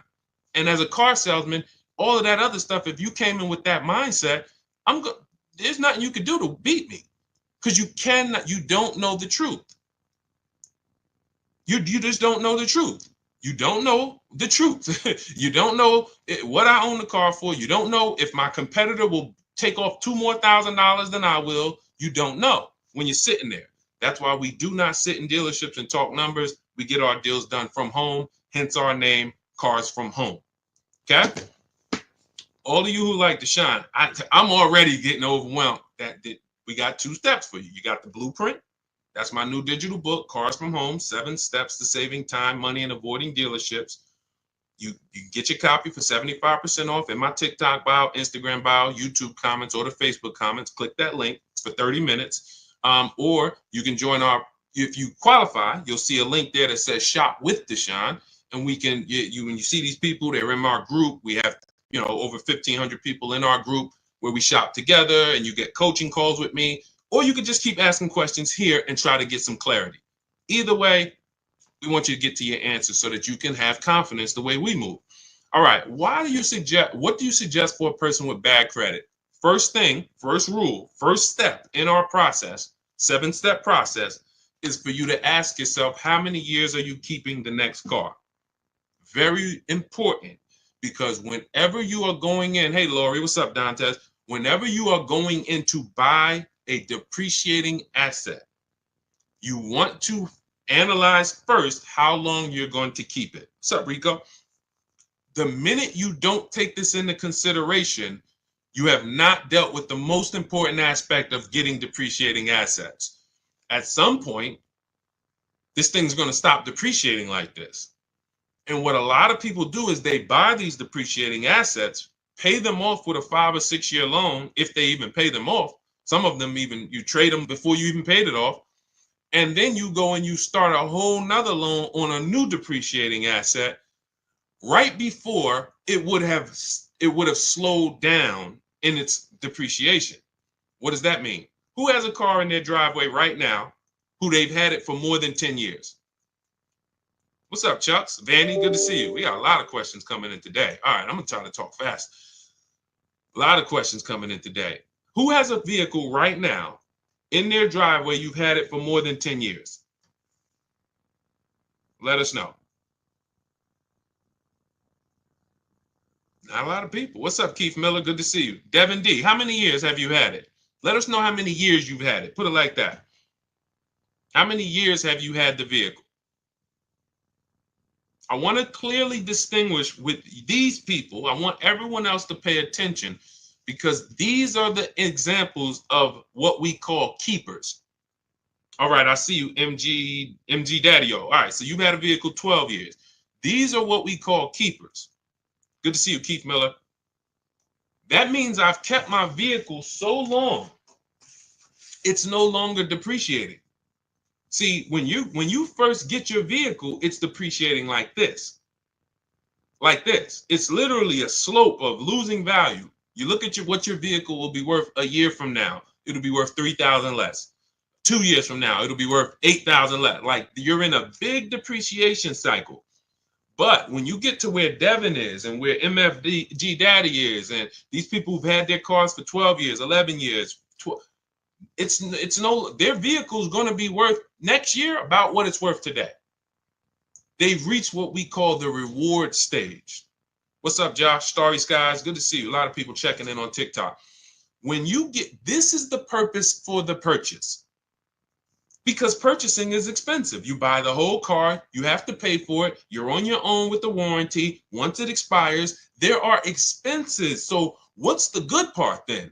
At some point, I'm going to get to a point where I own this vehicle, it's paid off, I have no payments, and it's not depreciating as much, where I can hold on to it, keep it, pass it down to my family, not go get another vehicle and start the process all over again. That's the difference. So the first thing you want to ask yourself if you have bad credit is, how many years am I going to keep the car? That's step one in my book, step one in our process. How many years am I going to keep this car? If it's more than 8, then I need to be purchasing, whether it's a new or used car. I need a below market purchase. Can't pay what everyone else is paying for their purchases. Below market purchase. But if I'm not going to keep the car for 8 years, then I need a below market lease. Because when you add up all the lease payments on a great deal, it's no comparison to a purchase. What I'm paying for this Infiniti truck, it's a $54,000 truck. I'm paying $499 a month. After 36 months with this lease, $499 times 36, I would have paid $17,000 plus I gave them the money for the I gave them about another $700. I would have paid $18,600 for a $54,000 truck. Y'all get that? Type $signs if y'all understand the math. If y'all understand the value.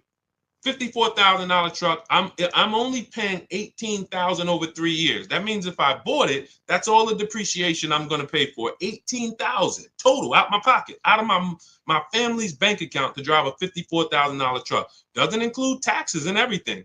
Some of you who are going to buy these trucks, you're buying taxes and everything. That'll put you around 58, 18,000. So when we say leasing, some of you have heard me say, you can't get a good deal if you purchase, but you should have leased. It's over. Deshaun, how many years are you? I'm only keeping this car 5 years, but I purchased it. Could I have gotten a good deal unless they gave it to you for half off? No. No. There's no way a below market lease is too many times better than a purchase for you to get a good deal on a purchase and win. So with bad credit, that's your question you're asking yourself first. Now, if you don't, you can't qualify for a lease. No problem. Now we're going to set ourselves up to get a lease, though. And in order to set myself up to get a lease, I'm going to get me an inexpensive car, smallest car I could get a loan on, drive that for 18 months, 2 years, establish a payment history, get my credit up to 680, 690, and then in 18 months, 2 years, I'm flipping into a lease. That's in my book. That is in our, when we have two processes. Everything I'm teaching you is, we have two different ways we teach people. Everything I'm teaching you is inside these processes. One is the do-it-yourself. Those of you who are like, Deshaun, you give me the step-by-steps, I'll knock it out. That's my digital book, Cars from Home, 7 Steps to Saving Time, Money, and Avoiding Dealerships. Those of you who are like, we have a done with you, where you're like, Deshaun, I'm more of a done with you person. I would like to ask you questions. I like to be able to, instead of reading, I like to watch a couple short videos to guide me to the process. See if you qualify for done with you. That's in our TikTok bio, Instagram bio, Facebook comments, and the YouTube comments. Either way, whether you're do it yourself or done with you, we want to make sure you have what you need. But that's the process. If I have bad credit right now and I'm like, I know I should be leasing, but I can't qualify for a lease, I'm going to get the least expensive car. I'm going to build my credit over 18 months and 2 years, and then I'm going to flip into a brand new lease. And that's my power play. I'll sacrifice for 2 years and then pull off in a brand new car versus what most people are going to do. Thank you, Devin D. Shout out to the people running the likes up on TikTok. Versus what most people are going to do, which is I don't qualify for a lease. Let me go and just buy a car, pay 20% interest, have a high payment, no warranty, low quality vehicle. And in 2 years, I'm not going to be any closer to leasing. In fact, I'm going to buy a car that's so expensive and going to have such high interest. When something goes wrong, I'm liable to miss a payment, be late on a payment, set myself back from even being able to lease in 2 years. That's why we operate with plans. Okay, let's go. A lot of questions coming in. Keep typing your questions. Equity Now, welcome. Good to see you, Taylor Gill. Good to see everybody checking in. Type your question. Instagram, y'all quiet. Except for my man MFG Daddy-O and Chief B, I don't see many people on Instagram talking. KND Mad Love, Sharon Weens, I see you. Let's go. Facebook is quiet too, but that's okay. That's all right. Let's go. Can you purchase a vehicle from Carvana with low credit scores? Sure. You can purchase a vehicle from anywhere with low credit scores. It's not about that. Do you want a great deal or not? So if you say, all right, let me walk into Carvana, let me buy a car on Carvana. I got bad credit. Sure, you get a car. You can walk into any highway dealer and say, hey, I have bad credit. Can I get a car? They're going to do everything besides move heaven and earth to try to get you in a car. Is it a good deal? See, and what's unfortunately, this is one of the only bad credit is one of the only groups that you guys actually go and tell people you refer people to dealerships that financially abused you because you got a loan, because you got approved. Hey, go see Joe. Man, Joe got me in a car. All right, can I see the paperwork though? I'm glad you got the car. Don't get me wrong. You were in a tight situation, but can I look at it? Okay, wow. Okay. You got a 2019, okay, has 80,000 miles on it. Okay, you paid $29,000 for this vehicle. Okay, and you're paying, what's your interest rate? 22%? And what? And how long is the loan? Oh, 84 months. And you're telling people go see Joe? Joe's taking vacations on you. So anyone can put you in a car.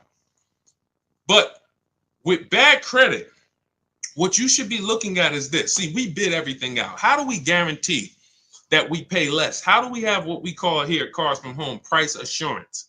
Which means when I walk out the dealership with my car, with my paperwork, I have the assurance of knowing that there's no way I could have paid less anywhere else. No one in my region, within 100, 200 miles of me, could have made me a better deal because I shopped that whole market. Competitive offers. That's how you get price assurance. It's the same way you do with Amazon. Same way, you could buy something from, why can we buy something from Amazon and have total price assurance?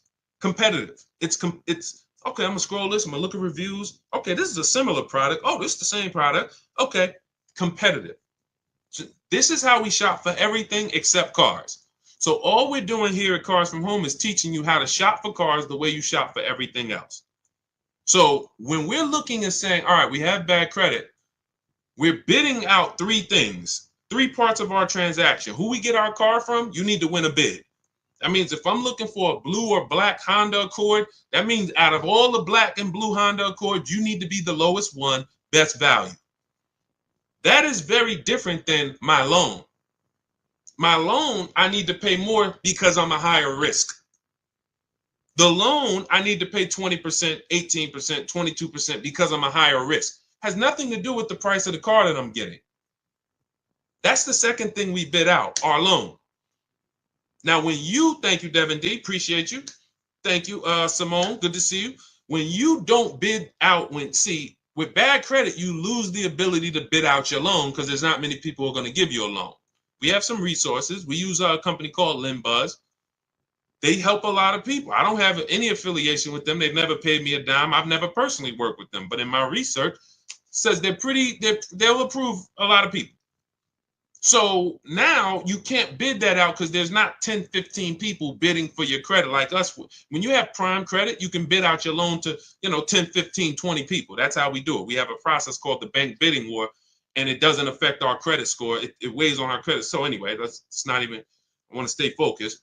But when you go into a dealership and say, all right, give me the car and the loan, you've now said, I don't want to bid. I'm not going to bid anything out. I'm not going to bid anything out. I'm just going to go to who can get me a car and a loan at the same time. And that's what dealers love. 2 transactions in one. And some of you give them 3 transactions in one. You trade your car in, which is selling your car to them. I know that made you think, Deshaun, I thought it was like a trade. It was like, no, you're selling your car to them.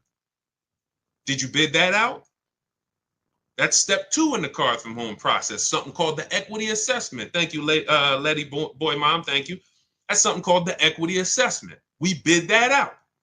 How many people will write us a cash check in an hour for our current car? Bid that out. That's how we guarantee we get the most money for our old car. Then we're getting a loan. Bid that out. Notice everything I'm talking about can be done online. That's why the system is called Cars from Home. That's why the mindset is Cars from Home.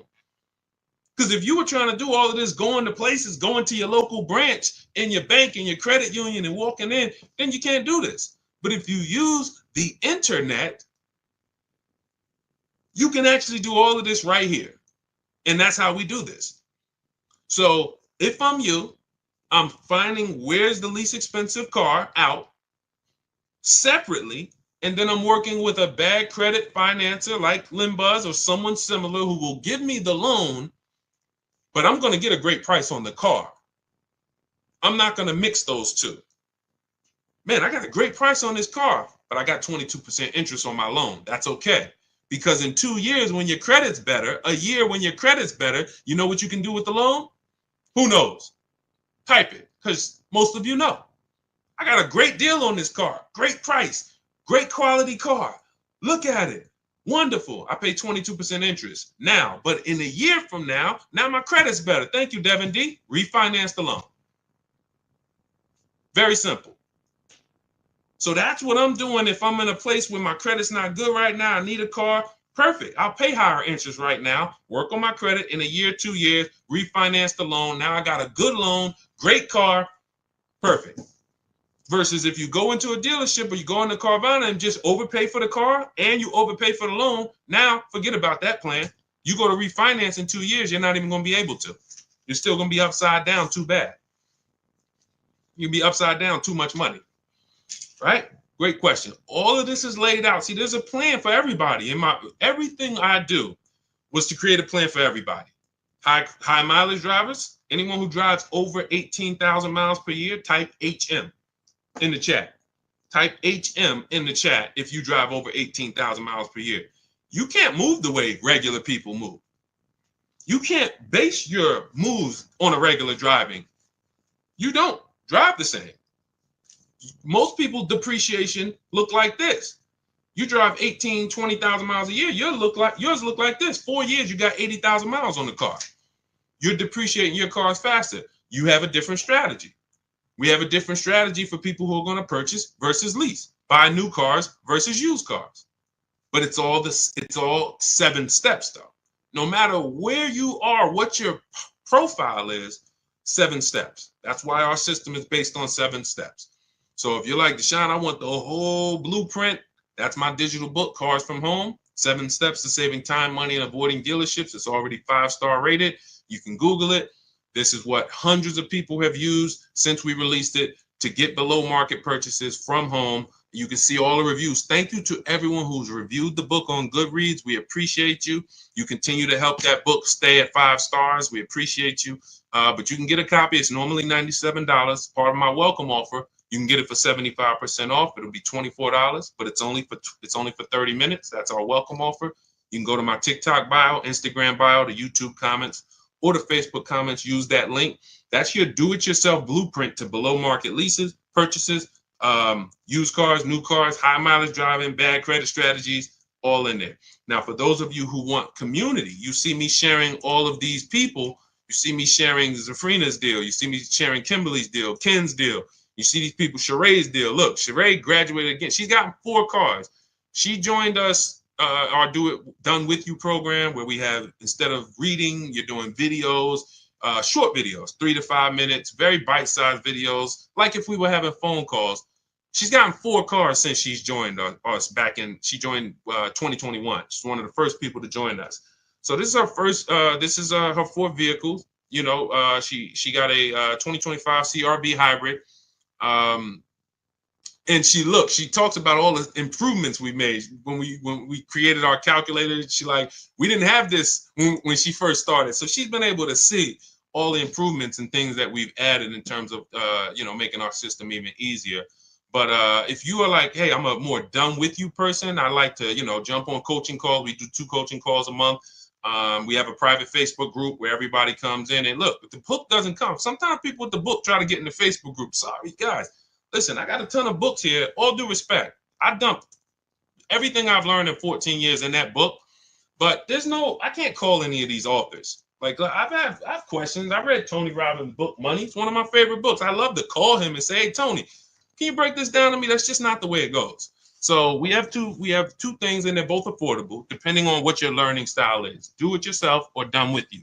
You can click the links in my TikTok bio or in the comments on Facebook or YouTube or my Instagram bio, and you can see if you qualify for the Done With You program or if you want to do it yourself. Either way. All right, let's go. We got more questions coming. Let's keep it moving. I see you still, Calvin. All right, hold on. We're coming. All right, I'm curious to know whether or not, if you have a family member that works with one of the major car companies, is that a best way to buy a car from the A to or B? Wait, I'm sorry. Is that a best way to buy a car from the A plan or B or the B or C plan? I wouldn't. It doesn't matter. Family members don't matter. You can only do what the dealer is willing to do. I mean this with all due respect. I've had car salesmen come on my streams. There's 2 types of car salesmen that come on my streams. People who, they're not trained. They have no idea about the numbers I talk. I will watch car salesmen over and over buy cars, buy them, not lease them, trade them in 3-4 years, 2 years, lose a ton of money, just do it over again. I'm like, you don't even understand your own business. But it's not their fault because we're not trained. So I can't fault them. I really can't. I don't fault people. The people who understand what we talk about, quite honestly, they've been general managers, general sales managers, finance managers, or those are the people who are like, you'll see it on my videos. I was a finance manager for 20 years. This guy is legit. Because a salesman, when I went to work for Ray Katina, I went from working at Pontiac Buick GMC, where I had to run back and forth to the desk to get the prices, and then I got thrown into Yankee Stadium. And Yankees, they're top 3 Mercedes-Benz dealer in the country at that particular time, and Ray doesn't have finance managers. You are the finance manager. So you are putting in the credit apps. You are working with the banks. You are going over everything with the customer, the extended warranties, the after sale products. They didn't have that experience that I had. Therefore, they've never been exposed. They're still back. Hey, let me go get the numbers from my manager. They don't even understand the numbers. They don't understand the program. They don't understand what makes up the numbers. So this is most salesmen in America. So it's always about bidding. I don't care if you have a family member, keep them honest, get other offers. It doesn't matter. Even for some of you who have special pricing. Oh, I get GM family deal. There's no guarantee a deal is going to give you the family deal price. You could go in and say, hey, I got a family deal. If you're dealing with what we call the 80%, okay, your price is this. It's a lot. And your price is this. We ain't gonna tell you about the $2,000 rebates we got. Your price is this. We're not gonna tell you that in the lease though, because you're leasing. We're marking up this interest rate. You can't see that. So the only way to reveal what the truth is to sit at home and make these people bid and submit offers to you so you can look at them while you're in control. You're in control. Nobody's pressuring you, sitting in your living room, sitting in your house, and you're reviewing offers in your emails. And now you're seeing, oh, wow, this person was lying to me. And sometimes they're not lying when they say that's our best offer. That's just that dealer's best offer. They're not going to go any lower than that. A lot of dealers, we call them the 80%. I'm not going to go lower than a certain amount. I make $5,000 minimum every car I sell. And if I can't sell it for $5,000, I'd rather sell it to someone else who will buy it. We got people walking in paying this. So why would I do the deal with you when I could just let another person come in who doesn't know how to shop and I'll just charge them that money? That's the 80%. But the 20% is who we reveal through our competitive offers, through searching the market the way we do from home. And that's how we make sure that we always pay the least amount in the market. All competitive offers, peace of mind, easy, simple. It's a breeze. When you see the people who use our stuff, it's like it's a different world. We don't have the anxiety you have. We don't have the buyer's remorse you have. We don't feel out of control like you have. We don't feel like, oh man, this is the second most expensive purchase of my life and I'm dreading it and hating it. Can't wait to get it over. We don't have those things. And that's where we want you to be.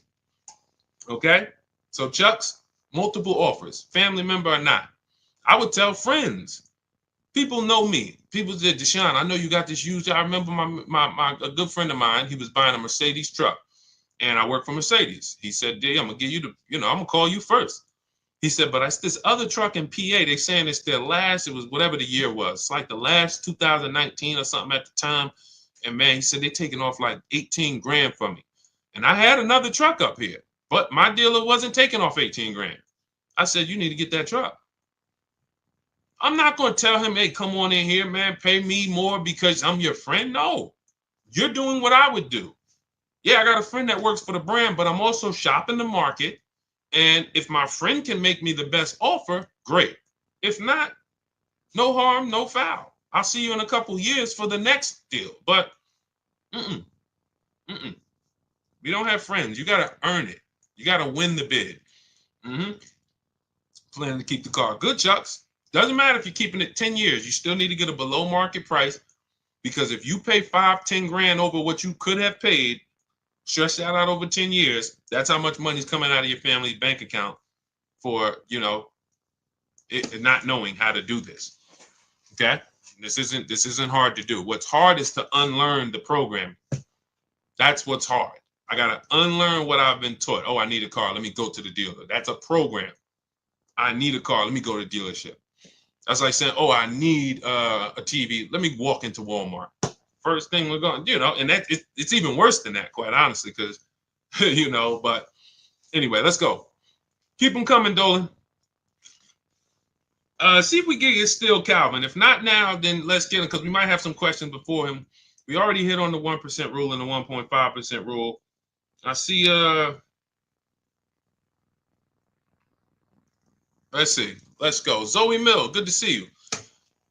Byron Stallman, good to see everybody checking in on TikTok. Iris, good to see you, Mr. Coop. Good, Dolan. We hit that one already. We hit that one early. The Kraken, nobody joined. Good to see you. All right, if I owe 18,000, but my trading value is only 6K.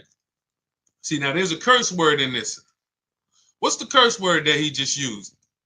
See, there's a curse word here. There's a couple curse words we don't use here, okay? Who knows what the curse word is that was just used?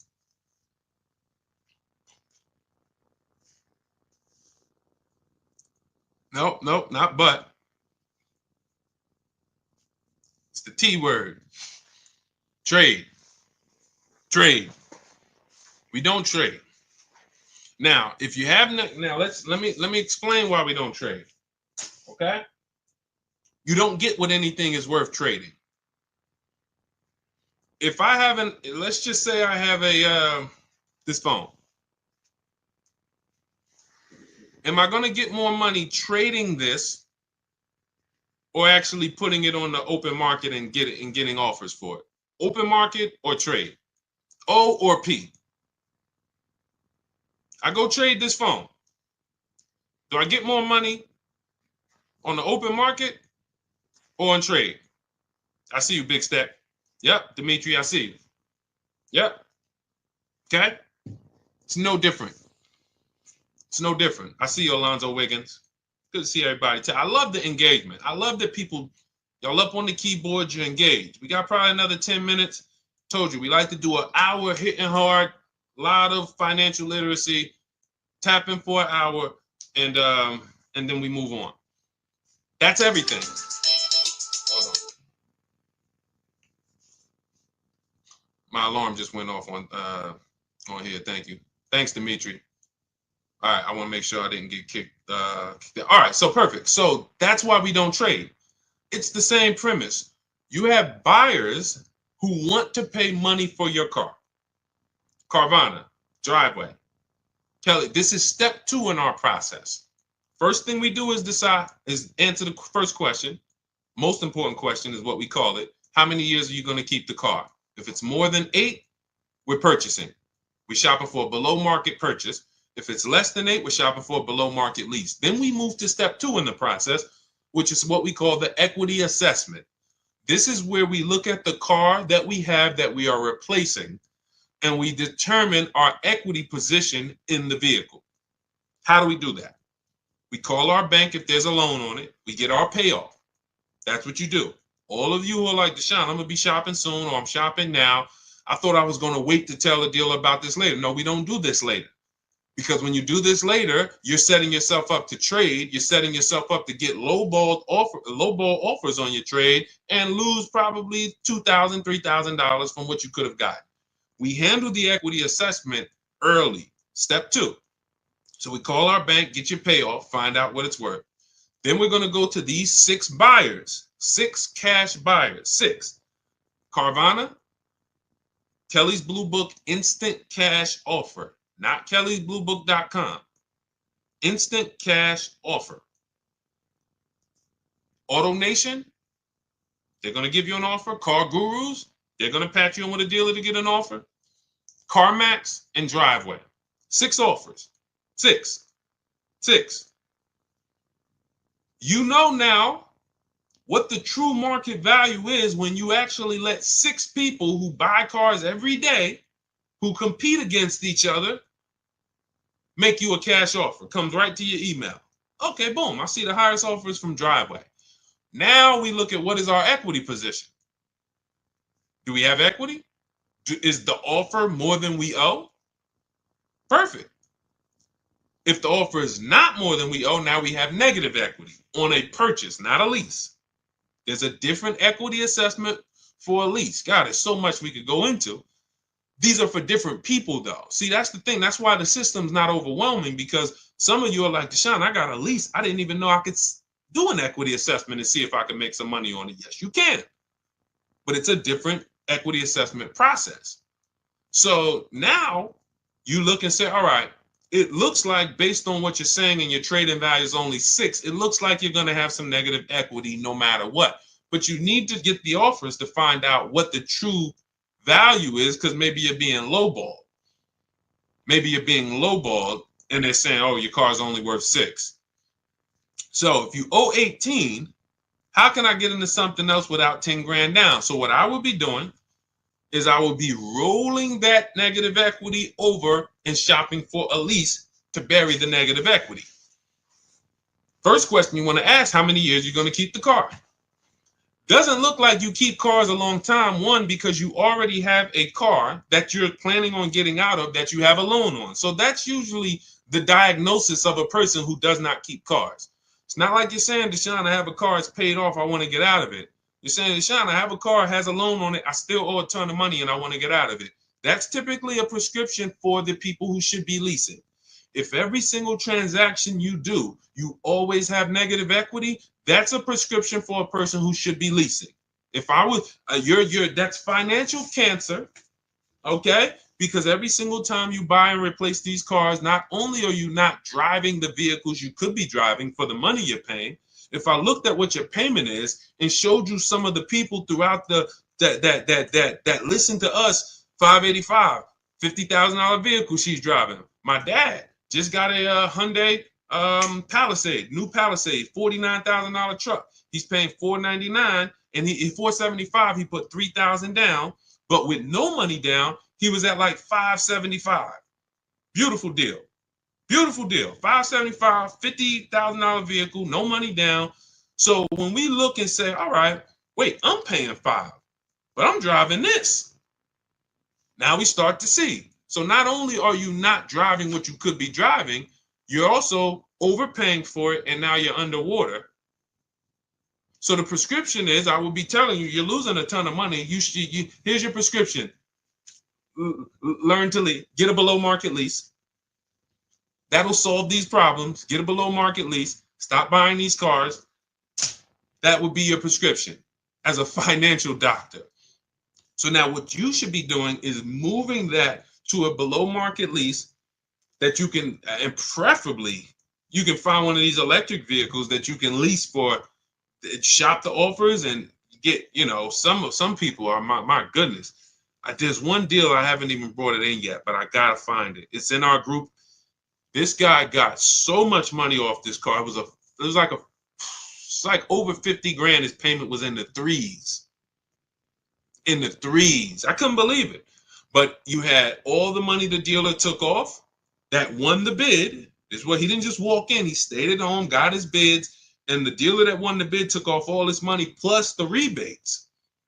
And it was like, whoa, $3-something a month for a $50-something thousand car? This is crazy.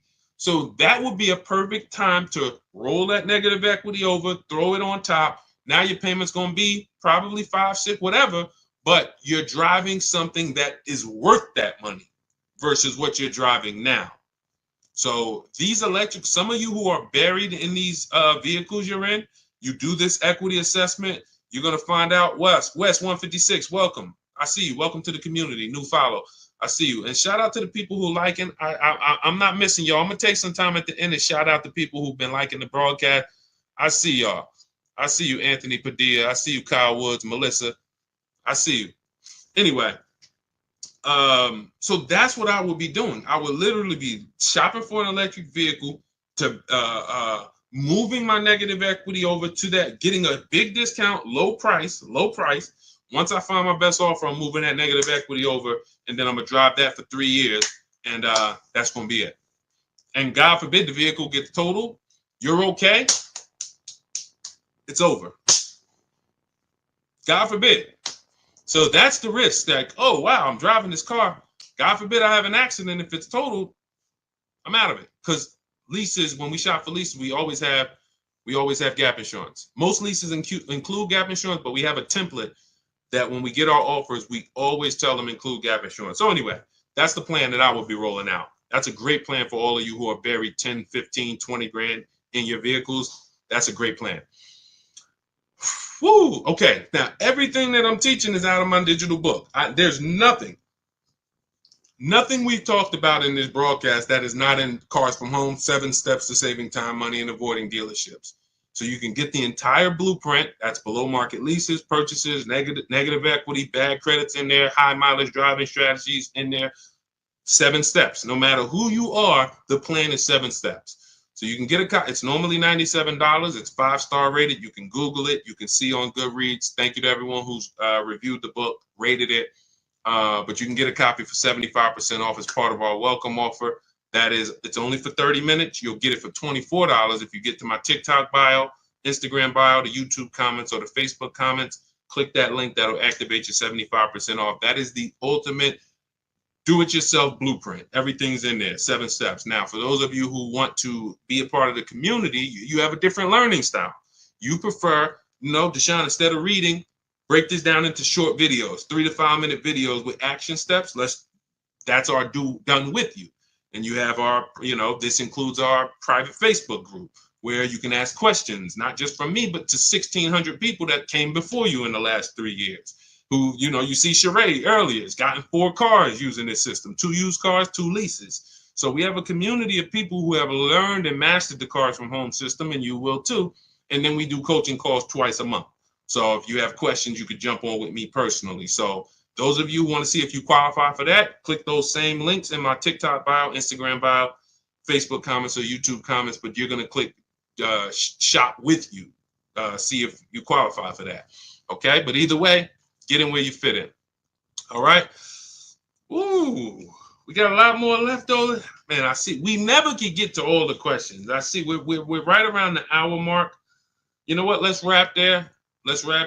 We did a lot. This was good. A lot of questions, a lot of engagements. I see you, Chuck. I see you, Sarah Wells, Big D12, D122, Donald Howell. Do you have still Calvin, my man on Instagram? I wanted to just hit you. He said, do you have anything for people who already bought a car and want to refinance? I mean, you can do this online. Type in, refinance car loan online, get multiple offers, your credit union, banks. It's not even just a matter about waiting for your credit to improve. Sometimes you didn't get the best offer you could have gotten when you got the car. So yes, sometimes it is, hey, I got the same credit, but there's been people who left the dealership at 8%. They didn't know they could have got 6% or 5%. They didn't know. They just, hey, it just feels like this. I'm paying 7.9. I feel like I could have got better. You go to online, refinance car loan online. Give them your information and see if you can get a better car loan. That is something I will be doing on a regular basis, every 6 months, 12 months. Ultimately, you want to do this with people with a soft pull. So specifically look for soft pulls. If you're going to do it on a regular basis, specifically look for soft pulls. You don't want to be, doing these hard pulls every 6 to 12 months at all. Okay. And listen, we do plan on inventing that, because there should be a way to actually just easily have multiple offers submitted to you for banks. But it's, unfortunately, these systems don't exist. We do these things manual. In my book and in our course, we have something called the bank bidding war, where after we find our best deal on a car, we now are going to shop all our banks and credit unions to see the best offer. And then we're going to let the dealership see if they can beat it.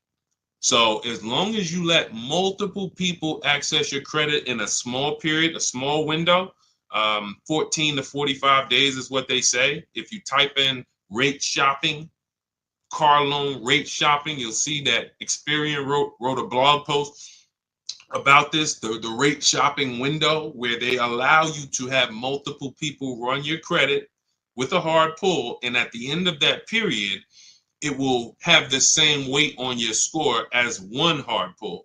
So if one hard pull would have dropped your score 10 points, 20 hard pulls will drop it the same 10 points if you're shopping correctly. That doesn't mean we're going into dealers letting, hey, run my credit, then go to another dealer, run my credit.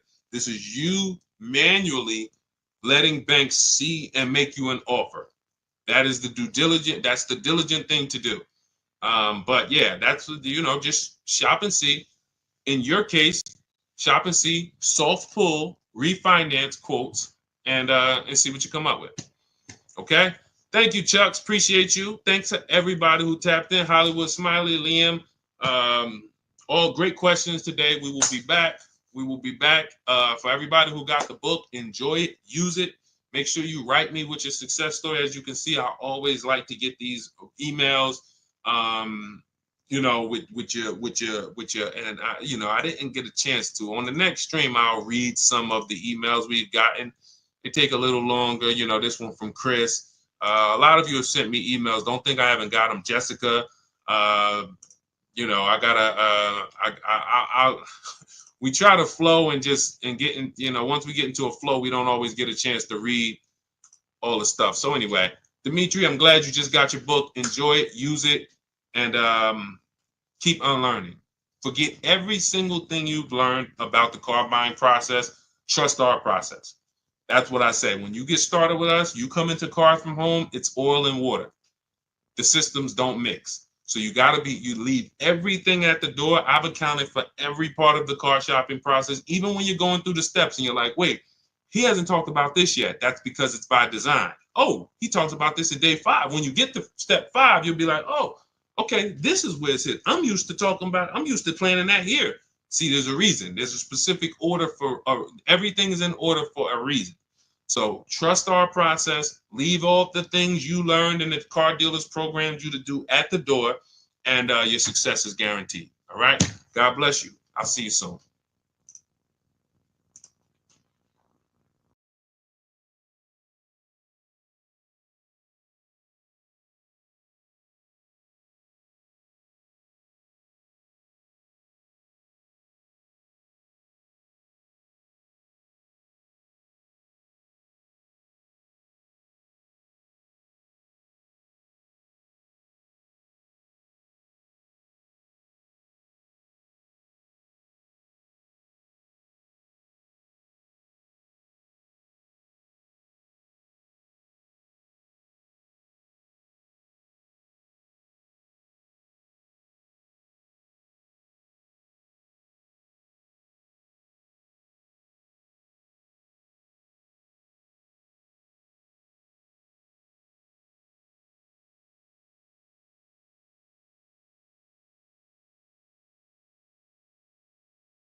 Fast. Welcome to Car Shopping Questions and Answers. If you've never been on a stream with me before, my name is Deshaun. I'm publicly known as Deshaun, the Auto Advisor. Everyone, if you are new here, type a number 1. What's up, Mr. Randy? What's up, Andrew? What's up, Dana? Anyone who is brand new here, you've never been on a car shopping stream with us before, you might be familiar with what we do. Type a 1 in the chat. I want to give you guys a welcome. All the new people. What's up, D?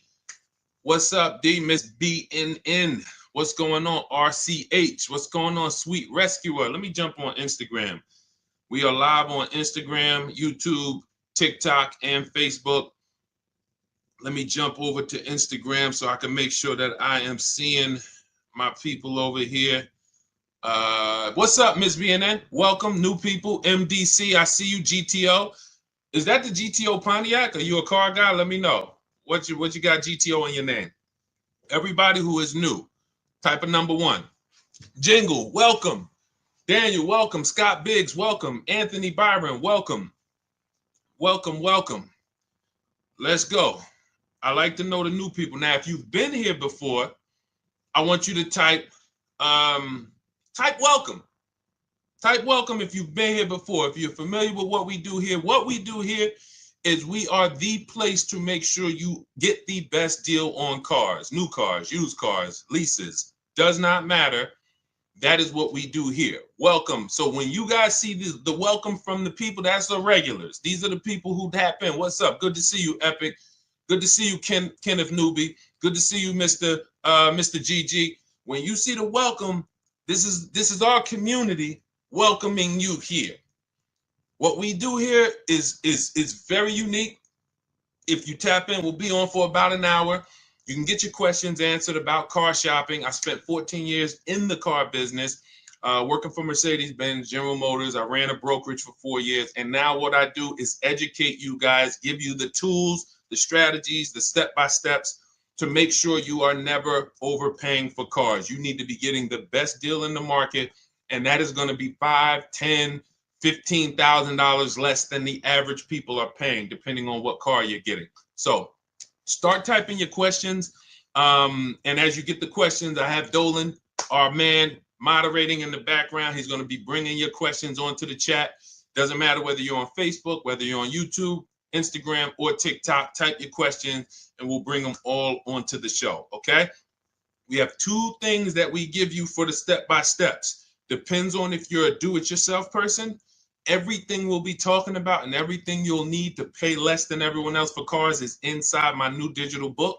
It's called Cars from Home, 7 Steps to Saving Time, Money, and Avoiding Dealerships. Now, that book's normally $97. It's a digital book, but it's part of our welcome offer. You can get your copy for 75% off. It'll be $24, but it's only for 30 minutes. That's our welcome offer. You go to our TikTok bio, our Instagram bio, the YouTube comments, or the Facebook comments, click that link. That's for you do-it-yourself people. You say, Deshaun, give me the plan, give me everything, and I'm going to follow it to the T. Go grab your copy and come on back. For those of you who are more of a do-it-with-you, Deshaun, I want to work with you together, then you can click the link, those same links, and you can click done with you, see if you qualify for us to shop together. And then, you'll I don't care how you get it.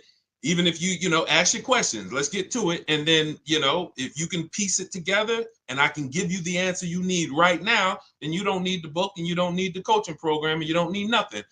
So I just want to make sure you have the tools you need to go out here in this market and win and pay less than everyone else is paying. All right, Dolan, let's get to the first question. I'm going to try to get through as many of these as possible. We're going to be fast but thorough. All right, 70 GTO, the Judge Ram, own it for 40. Okay, that's a classic. When I saw GTO in your name, I said people don't put GTO in their name unless they're a car person. Like, that's the Pontiac GTO for those of you who don't know. When I work for Pontiac, that's where I started my career.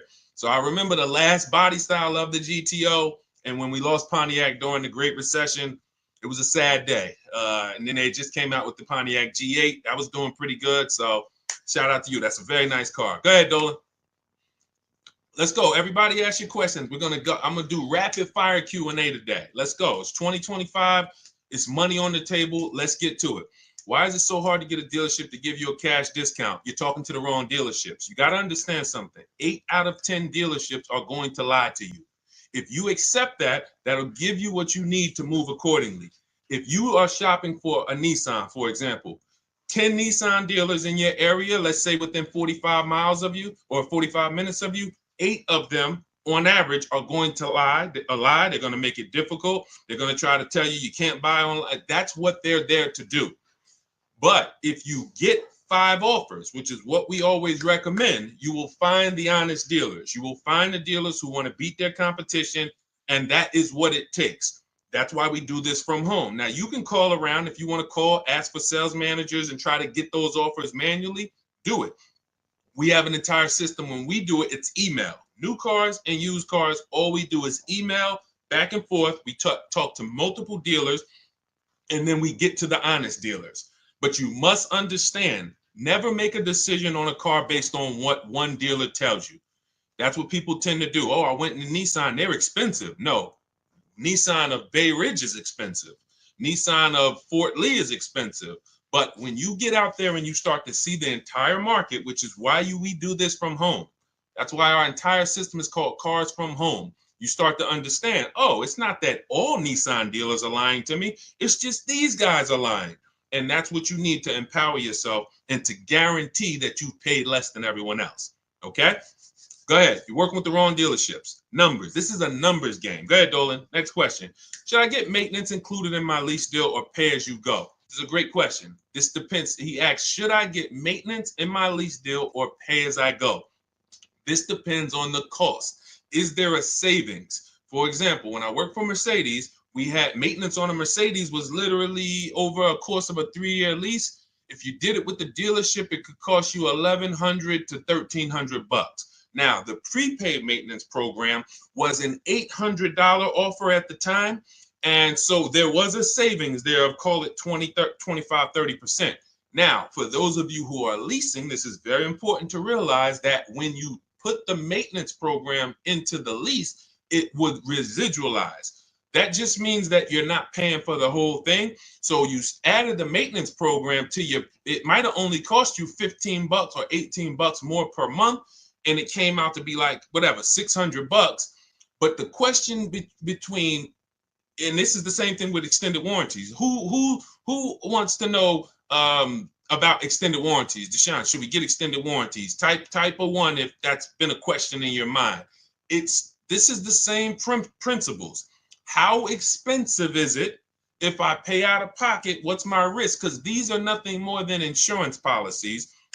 All right, so we got to realize I need to make the money back that I spent on the plan. If it's going to cost me the same amount, then there's no point in me not paying out of pocket. If I'm going to pay $1,500, then I'd rather pay it out of pocket. It needs to be a savings. And most times with the, if you add up what the oil changes and the tire rotations would be, and then you look at, all right, how much you're charging me for the maintenance, that'll easily help you make a decision. It needs to be at least a saving, a 30% savings to make it, to make it worth it to lay out the money. Okay? I hope that answered your question. Go ahead, Dolan. Let's go, y'all. What's up, Saucy Slinger, Liz Galvez? Shout out to the people on TikTok checking in. Shay, what's going on? Jose Reyes. Just got my chapter. Keep asking your questions. We are going to try to get through as many as we can. I'm trying to do rapid fire, but I still want to make it thorough. And shout out to everybody sharing. We appreciate you. Just got my Chapter 7 bankruptcy discharge last month. What do you suggest the best way to buy a car? If you need, first of all, if you could wait, get your credit score up to a 680, 700. I've seen people do this out of a bankruptcy very quickly, very quickly. If you are purposeful, I always tell you guys, follow Shonda Martin, Road to 750 Plus. Some of you probably follow Shonda. She's a great resource in terms of credit. She's just like me, but all she does is credit. She'll do Q&As. She's been in the industry. She knows the ins and outs. She knows the stuff we don't know. If you follow her, she can help you get to a 700 score quickly with some things you could do immediately, especially out of a bankruptcy. You have a blank canvas. But I would wait, if you can, until you are in that 680, 700 category, because that's going to help you qualify for a lot better programs and move in a lot better way. Now, if you can't, then I would tell you to get an inexpensive car, point A to point B. Don't make a long-term decision and your credit's going to be great next year. It'd be a shame to make a long-term decision right now and you're going to pay high interest. You go out and you get a $20,000 car, 20% interest rate, 5-6 year loan, and a year from now, your credit's going to be better, and then you would have been able to lay out a whole different deal. So I would tell you, get an inexpensive car, point A to point B, get your credit up, and then make a power move. So are you willing to you got to be willing to sacrifice so that you can make a power move later. People are not going to understand. Oh man, you're driving that old car. Yeah, God, you could afford, why don't you treat yourself? You could afford a better car than that. They don't realize I'm operating with a plan. And then when you pull up, because some of the rule we teach is you shouldn't be buying cars if you're not keeping them 8 years. I'm going to show you some people in these lease deals. And first of all, the discounts we're still getting are incredible. But some of these lease deals are just getting, and like, we're driving cars for cents on the dollar. So if you're not keeping your cars 8 years, you should be leasing. You might not qualify for a lease right now. So you might say, all right, I get me an inexpensive car, Facebook Marketplace, get me from point A to point B. And then a year from now, you got a 700 credit score. You pull out in a 2026 brand new lease, paying cents on the dollar. So it depends on you. I don't give people the exact strategies because I give you the options. I give you, based on your goals, these are your options. You pick the best one. Okay, if you want to ask a follow-up question, go ahead. All right, great question. Let's go. Keep it going. Let's go. Hold on. Let me see here. I want to be able to see. Hold on 1 second, Dola. I just want to be able to see everybody on Facebook, Instagram. It's 20. I can't see you guys on Facebook, but on Instagram, but I want to be able to see you guys on Facebook. Hold on. My truck got repo. How can I get it off my credit? That's a question for Shonda. I don't do credit, y'all. I'm gonna tell you why. Credit is its own expertise. See, if people didn't do cars, a lot of you wouldn't be in trouble. A lot of you wouldn't have bad information about leasing. But because people start thinking, well, I teach people about investing in stocks and mutual funds, you know what, I think I can teach people about cars, and they're leading you astray. They're giving you horrible advice because they don't actually understand the multiple ways to acquire a car. That's why I stay in my lane. I wish they would stay in their lane. Shonda teaches credit. Road to 750 plus. That's a question. Getting something off your credit, that's a question for a credit specialist. Okay? Go follow Shonda and go and implement what she teaches. It's Shonda Martin, DJ King. Shonda Martin. She's all over. She's on every platform. And you can type in Road to 750 plus. I'm sure there's some people on here that could co-sign how great Shonda is as a resource. Okay, go ahead, Dolan. Shoot the next one up. Okay, what is your opinion is the best large SUV in 2018 and up range to buy? There's a lot of them. We're not giving ourselves enough time to shop and consider what we want. If I was looking for a pre-owned car, I'm going to look at a car, find something on the road that I like. I'm going to look at competitors, and then I'm going to just do our, our system is a 7-step shopping system, 7 steps. First step is the most important question. How many years are you keeping the car? That's going to help you determine should I buy or lease it. Second step is equity assessment. So we don't trade cars here. That's a curse word. We sell our cars on the market to cash buyers, big companies, Driveway, Vroom out of business, Carvana, a local dealer. We have 6, anybody wants to know how do we do this equity assessment to not trade our cars? You could ask that question, but that's step 2. Step 3 is where we structure our deal and we budget based on a deal. How much would a good lease deal be on this car? How much can I actually spend on this next vehicle, including my taxes and fees, so I don't get surprised when I budgeted $500 a month or when I budgeted $30,000, but I forgot, the taxes and the fees and all of that. So we do this. We have a very simple calculator in my book and in our course where we give you this stuff. These are tools we created. And then step 4 is very important. It's called shopping, not buying. That's the step we're not spending enough time on. Looking at the market. There's 40 some odd manufacturers out here. They're making better technology, or they're trying to make better cars, better technology, nicer looking vehicles. We deserve to look at them. You're about to spend 5 figures, most of you, on a vehicle. You should be looking at the market, seeing what everyone's trying to sell me. And so I would pick a vehicle and then come up with some competitors. But in step 4, what we do is, it's very important. This is where you will get in trouble if you don't do this. It takes 5 minutes. You're going to every vehicle you're looking at, go to Google, and you are going to type in the year, make, and model, longevity. What that's going to do is show you what the data says about this vehicle in the long run. Is it known for having transmission problems? Who's got a vehicle and then not even a year later transmission went out? Can we be honest? Can we type me if we're being honest? Who's got a vehicle and transmission went out in a year, or engine went out in a year, or the head gasket blew within a year? Okay? Listen. Nobody on here, I'm sure. So when we what we want to do is look at the data, because the data will tell us this vehicle is known for transmission problems at 80, 90,000 miles. And then if you're looking at a used one and it has 75,000 miles, you could pretty much assume, all right, there's a chance that we're going to have some transmission issues with this vehicle. We need to look at the data. That's going to, thank you, OW. They see, I appreciate it. It's always one. He said, listen, I'm going to be honest. Nobody else is going to say, I had a problem, Deshaun. I bought a car and the transmission went out on me. This is what we can avoid in most cases, because what we're doing is we're checking the DNA of the vehicle. Some of you, it's not a problem of you getting vehicles that it's 2 ways we make sure we avoid these problems. First is we're going to check the DNA. That means we're going to do that longevity search in Google. We're going to see, is this vehicle just made poorly? The transmission's made poorly. It's going to go out. We need to make sure the second way we avoid it is to do our quality checks. This is very important. Those of you who are buying a used car, type the letter U. If your next car will be a used car, type the letter U. This is very important what I'm about to tell you. And some of you may have a notepad and you're remembering this. Thank you, Keith Miller. Thank you for sharing. Appreciate you. DJ King. Okay. This is very important.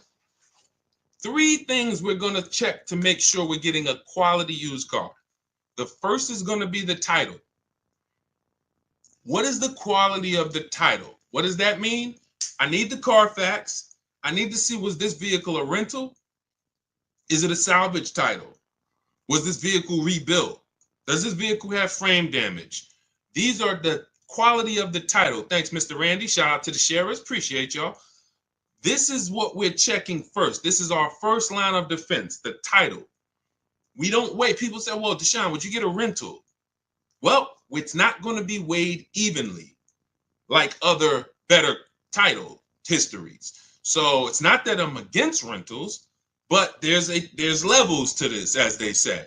So first thing is the title. Now, once you're looking at the vehicle and you're like, okay, good title, now we have to move to service. This is going to help you eliminate most vehicles because most vehicles do not have the service records to indicate to you, this is something I want to put my money in. When you look at a vehicle, you should see service, service, service, maintenance, maintenance, maintenance. If you don't see that, do not buy that vehicle. I can't tell you what to do because you're an adult. We never buy those vehicles. I'm talking to you about the Cars from Home system. These are boundaries we operate in to make sure we're not getting in trouble. Service records are the biggest indicator of how well the vehicle was taken care of. Everybody's following this, type dollar signs. If you're following this, type dollar signs. And then I'm going to go into the last step. 3 lines of defense. First is the title history. Second is the service records. Third, before I move on, type dollar signs. Let me know we're following this. Okay, Mr. Randy, I see you. DJ King, I see you. 1% money, I see you. Okay. Third thing is the accident history. 3 things. Now, all accidents aren't created equal. You might see some vehicles that have minor accidents. You'll see some vehicles that say vehicle was drivable. When you see vehicle was drivable, that means that it, could have been a fender bender in a shopping parking lot. Police was called. Good to see you, Daricus, my man. Good to see you always. When you see that, that could have been, that means that there was a collision, but the vehicle drove away from the scene. So that might be a deal breaker for some of you. That could be a deal breaker for me. It depends. But we need to weigh it evenly. That's different than vehicle towed. When you see vehicle towed, that means not only was there an accident, that vehicle was towed away after the accident. Airbags deployed, that's usually going to lead to a total loss, but these are things that you want to look at. So quality of the title first, service record second, accident history third. That's how we are avoiding problem vehicles. And you do that in combination with the Google search that I told you to do, where we're typing in the year, make, and model of every vehicle. If I'm looking at a 2017 Kia Optima, I'm typing in 2017 Kia Optima longevity. And here's the second search, 2017 Kia Optima reliability. Because reliability is going to tell us what the data says the first 3 years. What are owners saying about the vehicle the first 3 years? And you just skim those pages, skim those articles, look for any red flags, look for any, hey, this vehicle is rated lower than average reliability. This vehicle is rated, to have electric problems. These are the things that help us avoid what I used to see all when I was at Mercedes. We had a Range Rover dealer we had a Range Rover dealer next door. And people was, getting these brand new Range Rovers, and every 90 days, 4 months, they were in the shop. Every 90 days. And if they just did these simple things, these things take 5-10 minutes to do, they would have known, okay, I'm not getting this Range Rover. The data does. But you know who they were asking? Their neighbors. Hey, how you like that Range Rover, Mark? Oh, man, I love it. You should go get one. That's what they're asking. We cannot ask our neighbors. We ask the data.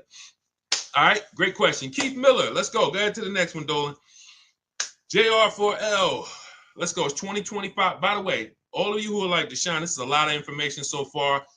Listen, I'm not going to remember this. Everything that I'm teaching on this stream is out of my new digital book. It's called Cars from Home, 7 Steps to Saving Time, Money, and Avoiding Dealerships. You can Google it.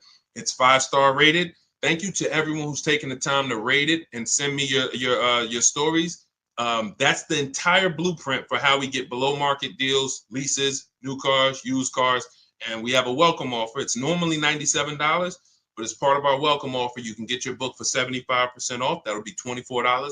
Head to my TikTok bio, our Instagram bio, the YouTube comments, or the Facebook comments, but it's only for 30 minutes. Once it's 30 minutes expires, it's the normal price, and it's worth every penny. That book will save you more. Listen, let me just show you, give you an idea of the deals. When you look at a person who say they're getting deals, look, this is Jen. Now, some of you remember Jen because I've talked about Jen before, but the difference is this is her second deal.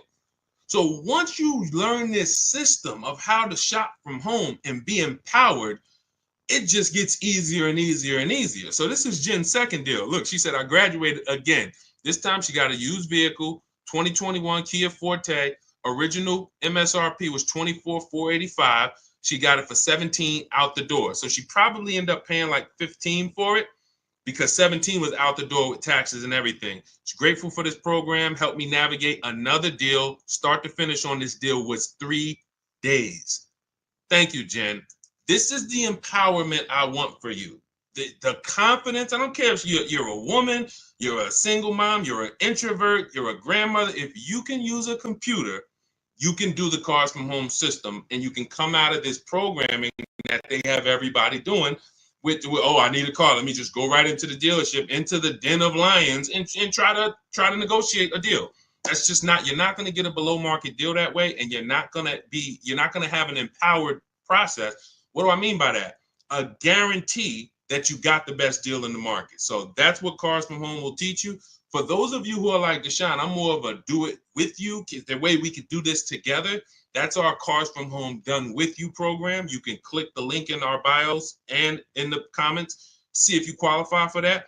If you do, then I love to shop with you. We can do this together. We have, when you see people who are posting these pictures and everything, they're in our groups. And, we do coaching calls twice a month. But again, get in where you fit in. Let's keep the questions going. Go ahead, Dolan, shoot that next one up. All right, let me take a sip of water. Let's go. Chemo Thomas, good to see you. Jeremiah, shout out to people checking in on TikTok. We are live on Facebook, Instagram, YouTube, and TikTok. So, but I can see people on TikTok. I got to get away. Dolan, we got to figure this out. I need to be able to see the people on Facebook and Instagram. I want to be shouting them out too. We use another device on TikTok. That's why I can see everybody. Clinton Harmon. I can see Armando. I can see Chemo. I can see Bo.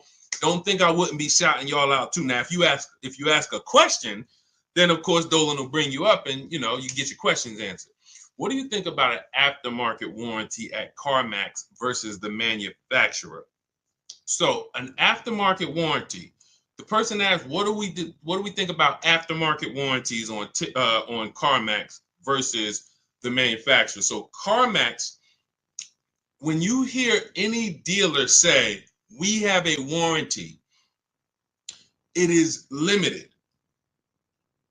Be it CarMax, AutoNation, what that is giving you is if you deal with us, we can support the warranty. As long as there is a dealership that we own or a location we own nearby, you're good.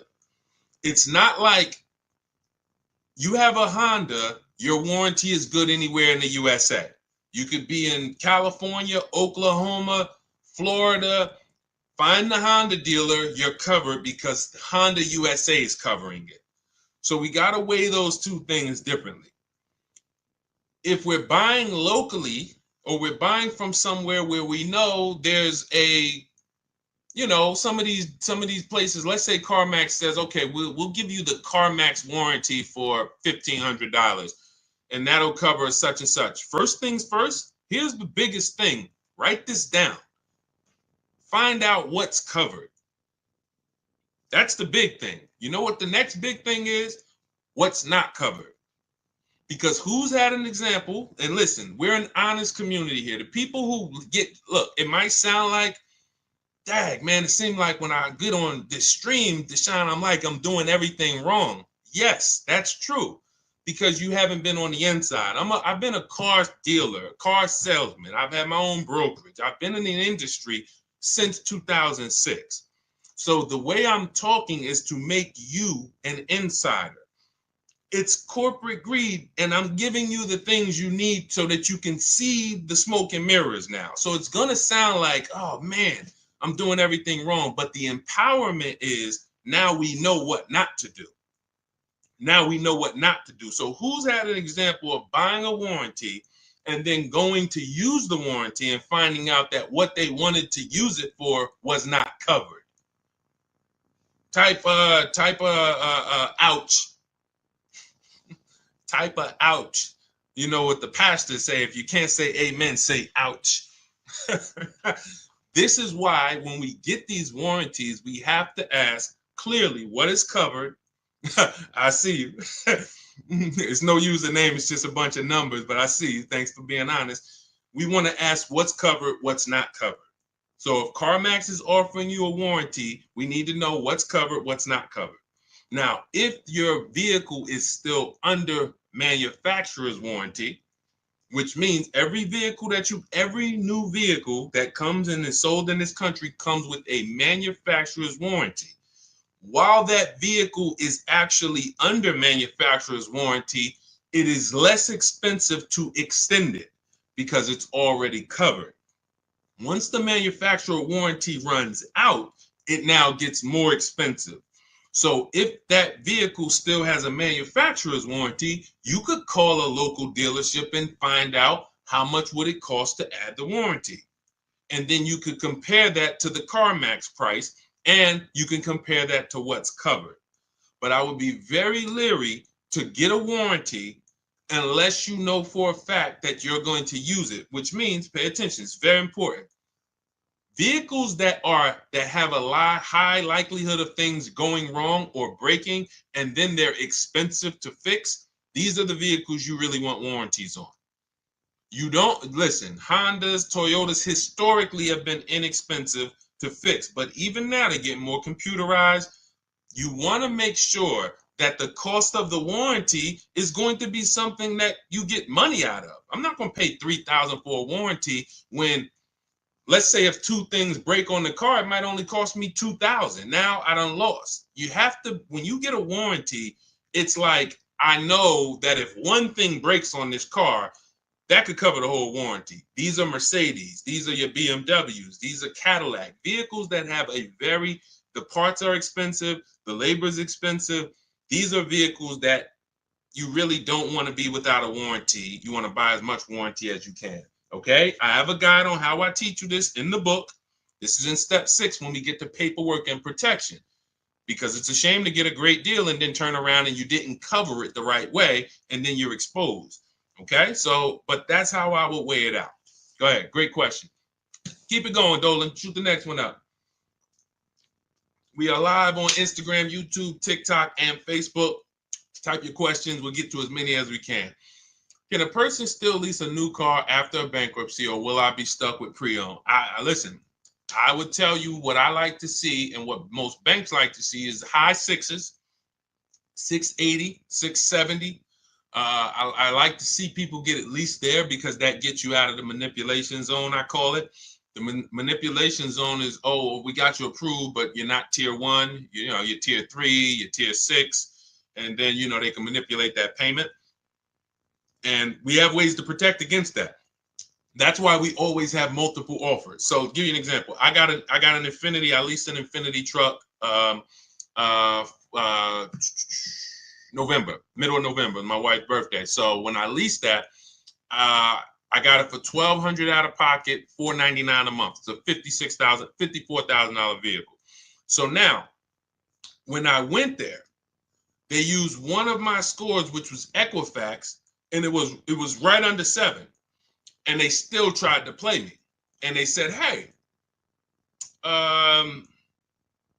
we didn't get you approved tier 1. I said, okay, first of all, this is something we always do online. Sometimes I break my own rules and I pay the price. again, the rules that we create are no respect of persons. They don't care that it's Deshaun. I would normally never leave my house until I make sure, hey, approval's good. Let's go. But this dealership was taking a shot at me. The finance manager was taking a shot at me. Now, what I know is tier 1 and 2 in that particular vehicle is the same approval.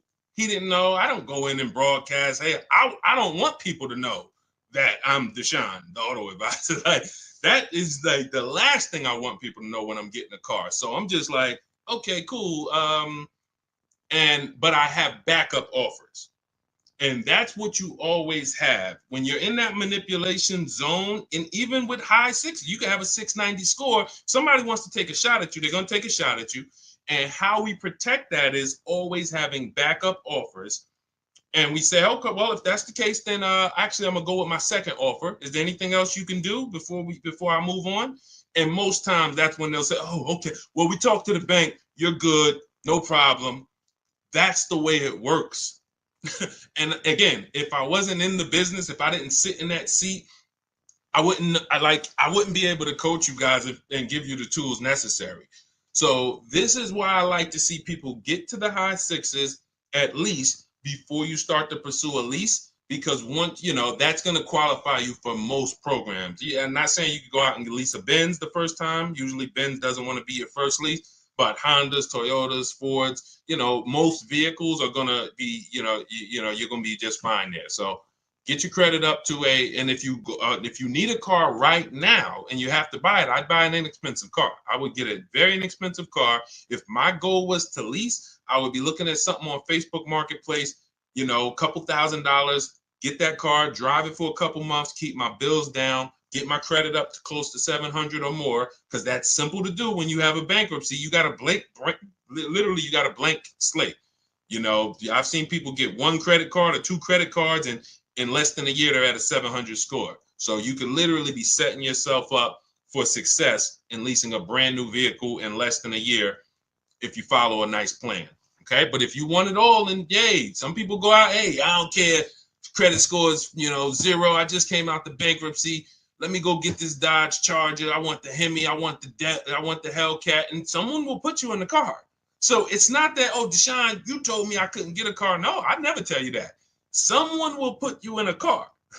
But when you come and you talk to us about that deal and you show us your paperwork, we're going to look at you and say, hey, this was a horrible mistake, horrible, that you can't get out of now. So that's why we like to prepare, come up with a plan, and then execute that plan. Okay, there are strategies. I have a whole bad credit strategy in my book. I have a bad credit plan B. So for those of you who are like, Deshaun, is there something in there for bad credit? Not only that, high mileage drivers, you guys need special strategies. You're driving over 18,000 miles. That's all in the book, Cars from Home. It's a digital book, so it'll be in your inbox by the time you jump off this stream. It'll be in your inbox. You'll have the blueprint for everything we talk about on here.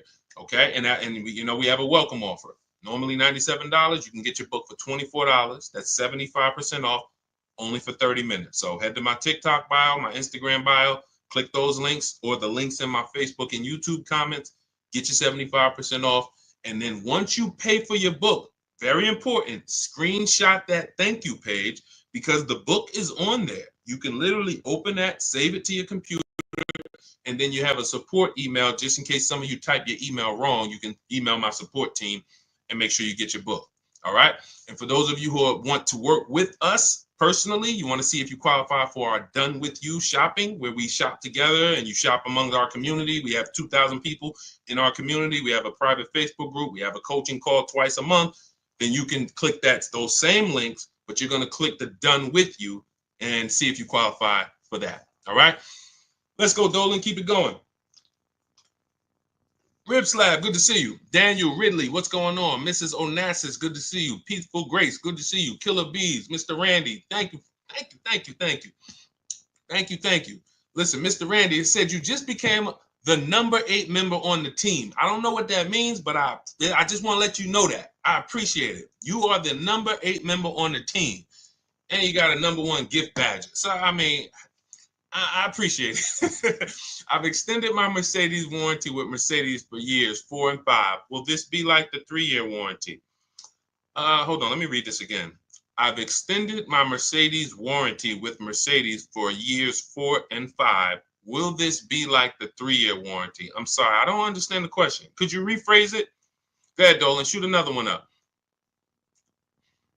All right, can you name good non-expensive cars to get? There's just too many. Come up with a budget, and then, there's just too many cars for me to start naming inexpensive. You got to realize something. Let's all right, here's what I give you. Let's look at what you pay for in a car. This is what's very important, all right? These are the 5 areas you pay for in a car. The more you stack these things, the more expensive your car is going to be. First thing is size. Size. The bigger the car, the more money it is. Shout out to everybody tapping the screen. If you're enjoying this, all you can do to support us is free. Just double tap the screen. That brings more people over here. Appreciate you. Listen, first thing is size. Never get a vehicle that is smaller than you need. This is very important. Not you want. I remember when I was at Mercedes, this story sticks out. Girl comes in, she had kids, and she needed a big truck, 3 rows. And then we ran the numbers on the big 3-row Mercedes, and she couldn't afford it. And then she said, well, what about the 2-row? And I said, wait, don't you need the 3-row with the kids? You said you needed all the room. She's like, yeah, I do. So if we would have gotten her in a 2-row vehicle, which some other people would, they would have never asked her, reminded her about her needs, and now she's driving around in a 2-row Mercedes vehicle that is too small, and she's going to eventually get out of it and lose a ton of money. So size, you don't compromise on. Next is amenities. These are your leather versus cloth. This is your sunroof. This is your navigation. This is your special features, your autonomous driving, amenities, big sunroofs. The more amenities, the more expensive. So see if it's a matter of keeping the price down, this is what you want to pay attention to. Let me get the smallest vehicle that covers my needs. Let me get the least amenities that cover my needs. Third thing is power. Power. You can have 3 vehicles in the same shell. One has a 4-cylinder turbo. One has a bi-turbo V6. One has a V8. The V8's the most expensive. You pay for power. Fourth thing you pay for is class. You can have vehicles that same size, same amenities, same power, but to go from Chevy to Acura, different class. To go from Acura to Mercedes, different class. So you're paying. So if it's a matter of keeping the numbers down, you're looking and saying, okay, what's the smallest vehicle that covers my needs, the least amount of amenities that cover my needs, the least amount of power that covers my needs, and the lowest class that covers my needs. Last thing is exclusivity. That's where you can have a very small vehicle with no amenities, but no one has it. It's very exclusive, limited production. It's going to be a ton of money. Or the opposite is true. You go with the biggest vehicle, most amenities, most power, most highest class, exclusivity, G65, G-Wagon, 65, AMG, $240,000 because it stacks everything. So that's the 5 categories of what we pay for in cars. That's where you start. Find cars that are in the smaller category and act accordingly. Okay? Man, if we could get a curriculum in school, I'd love to just get 12th grade. If I got 12th grade and we could build a curriculum for car shopping, I don't even give me 1 semester. Give me 1 semester. I'm sending people armed into the market that'll never get scammed. 1 semester is all I need. I don't need a year. Actually, the heck am I talking about? You give me a week with them. Give me 1 week. And that's our program. Cars from Home. Literally, when you go in, you'll see everything there. It's only probably 3 hours for each strategy. Leasing like a boss, buying a new car. It's only 3 hours of material. And you're like, wow, this is the 7 steps, all I need? I'm talking about a semester. I don't need no semester. Give me 3-4 hours, and this is what we do here. So, all right, go ahead. Keep it going, Dolan. What's up, AB Boggs? Good to see you, Kurt. Good to see you. Shout out to everybody checking in. What is Shonda's at? It's Shonda Martin. Those of you who are like, what's her name that teaches the credit specialist? Shonda Martin, Martin. And you can also type in, some of her profiles are Road to 750 Plus, and follow her. Learn from her. Use her stuff. She is she is serious. She's the me of credit. And I don't say that lightly about myself. I say that in humility. It takes time to become a specialist. It took decades of me in the car business learning and being a finance manager with Mercedes, with Ray Catena, and seeing the numbers and working with the banks and seeing negative equity. Who has negative equity? Yeah, we got to talk about that. I know there's tons of people on here with negative equity, but no one's asked a question about it yet. It takes time. So when I see Shonda, I see someone who's put the time in to learn the credit industry, the ins and outs, what works. She's taking classes, courses, and that's why I recommend her to everybody. Everybody. Go ahead, Dolan. Is it wise to have a Mercedes up to 8 years old, or are they now money pits? Well, as long as you can pay cash for it. We teach something called the rule of 72 on the 10th birthday. Who's heard of it? If you've heard of it, type $signs. The rule of 72 on the 10th birthday means we do not take a loan longer than 72 months. That is the average loan in America now, and that's the cap. If you want to take an 84-month loan on a car, that's like a 40-year mortgage. And unfortunately, some dealers will talk you into taking an 84-month loan because you're not making them compete. So when you're not making them compete against their competition, what they're doing is now trying to say, all right, we want to make this much money selling you this car, and we're not going to take less than that. So instead of actually taking money off as a discount, we're going to show you a longer loan to see a lower monthly payment. And that's like, okay, here's your payment, miss. It's $6.99 a month for 72 months. Oh, well, that's too high. Okay. Instead of taking money off, they say, well, good news. If you take 84 months, your payment is now $525 a month. Oh, okay, I'll do that.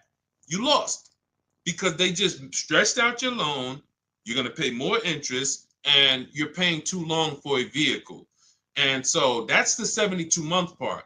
The other part is we don't take a loan. We don't want a car being paid on past its 10th birthday. When I was at Mercedes, I'd see people come out the service department, tears, not actually crying, but you could see that they were close to crying. I remember one guy, he had a blue ML, it was a GLE, might have been an ML. And he said the ML, the GLE used to be the ML. And he said, man, I just did brakes and tires on the truck. I did my service. And they were telling me if something broken on the truck that I need to fix. So the tires and brakes alone was like, I want to say like $3 to $4 grand, if I remember. Then the service itself was probably another 500. And then what they were telling him he needed to fix was like 2,000. Now, some of you might say, well, that's horrible. That's like $6,000 on a vehicle. If it's paid off, then that's okay, because I'm just going to put the money in, service the vehicle, and keep it for another 2, 3, 4 years. But if you have a payment, this is what I call the 4 expenses. Payment, insurance, gas, maintenance. I didn't used to add gas. Now we add gas. Depends on where the gas prices is, gas goes in there. Because literally for some of these vehicles, gas is $200-300 a month. So, but when something breaks, that is what had people coming out in tears, because I remember we would be in here and you just hear boom. We're in the showroom, boom. And at first I didn't know what it was. But then, Reggie, you know what I'm talking about. I didn't know what it was, but the more I worked in the dealerships, we got to know what it was. That's an auto ride or air ride suspension going out. You ever see a vehicle and it's like on the ground, or it's leaning like this, that's the air ride suspension. Boom, goes out. That's $5,000. That's $5,000. So people will come out in tears because they're like, yo, I just made my car payment and I got my insurance. See, you have to be ready for an import car or a luxury car. And a luxury car is for people who have big money. If you have the money, that means you can pay off the vehicle, which means when something goes wrong, all right, I got the cash. All I need to make sure I do is get a quality car that has a great service history and I pay a great price for it, but I can afford it. The people who are on the borderline, not able to afford these cars, you're taking loans that are too long. And when something breaks on these cars, you still have a car payment. And that's where you usually let the car go. Because now you have a car you're paying on every month you can't even drive it. This is what we call the repo recipe. Okay. So that's the philosophy on, shout out to everybody. I see you smoking with Matrix. Thank you so much. That's the philosophy on the boundaries. See, my job, besides giving you guys the strategies to pay the best prices on cars, is we have to have boundaries with the second most expensive purchase of our life, just like we have boundaries when we go buy a house. Does that make sense? Type $ if that makes perfect sense to some of you. There needs to be boundaries, things we don't cross. You know, if we don't have boundaries with houses, we say, hey, how much is that house? $600,000. Oh man, I can't afford that. Man, but hey, if you take a 50-year mortgage, here's the payment. Oh man, that's affordable. Okay, all right, let's do that. If you don't have boundaries, how many of you know you're going to take the 50-year mortgage? But most of us know we don't take a loan or a mortgage longer than 30. Because the car market hasn't been regulated, we have to create those boundaries for ourselves. And we make sure we don't cross them, or at least if we cross them, we need to know we're crossing them. Okay. I see you, Gabriel. I see you, Reggie. I see you, Mr. Randy. Shout out to the tapped in people. All right, go ahead. Let's keep it going. We got a couple more minutes. Let's go. For those of you who are like Deshaun, I want everything you teach in one spot. That's my new digital book. It's called Cars from Home, 7 Steps to Saving Time, Money, and Avoiding Dealerships. It's 5-star rated. You can Google it. And we are about results. That is a 7-step system to below market used car deals, below market leases, below market new car deals. And it's going to guide you every step of the way. The first step is the most important question. Step 7 is delivery. So by the time you get to step 7, you are setting up your delivery or your pickup of your vehicle. And that is what it is. We have a welcome offer. The book's normally $97 and it's worth every penny. But for those of you who want who you can get to my bio, we have a welcome offer of 75% off. That's $24 in my TikTok bio, my Instagram bio, the YouTube comments or the Facebook comments. Click that link, activate your 75% off, and your book will be in your inbox by the time you hop off the stream. All right. Also, for those of you who would rather work together, you see some of the people that we share here. And you see some of their stories. I got to read some of these. Before we get off, I got to read it because we got a bunch of new people that have sent me pictures, and we got, a bunch of people that got cars in the last, month.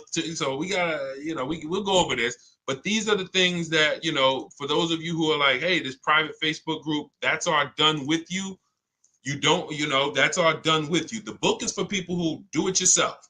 I have A to Z in there. Deshaun, give me the strategy. I will execute it. That is the book, Cars from Home. For those of you who want community and you want support, we do 2 coaching calls a month, and you want to be in our Facebook group where you could ask questions. You want to click those links and click Done With You. Shop with Deshaun. And you do have to see if you qualify for that. But if you qualify, then we'll be shopping together. All right? Go ahead, Dolan. All right, it's already up. Nobody's giving away autos like the internet says they are. I don't care. I'm not the internet. Look, these are deals. Look. 2025 Yukon, they dropped the pricing down to about 70. BMW sold it to Carvana. Hold on.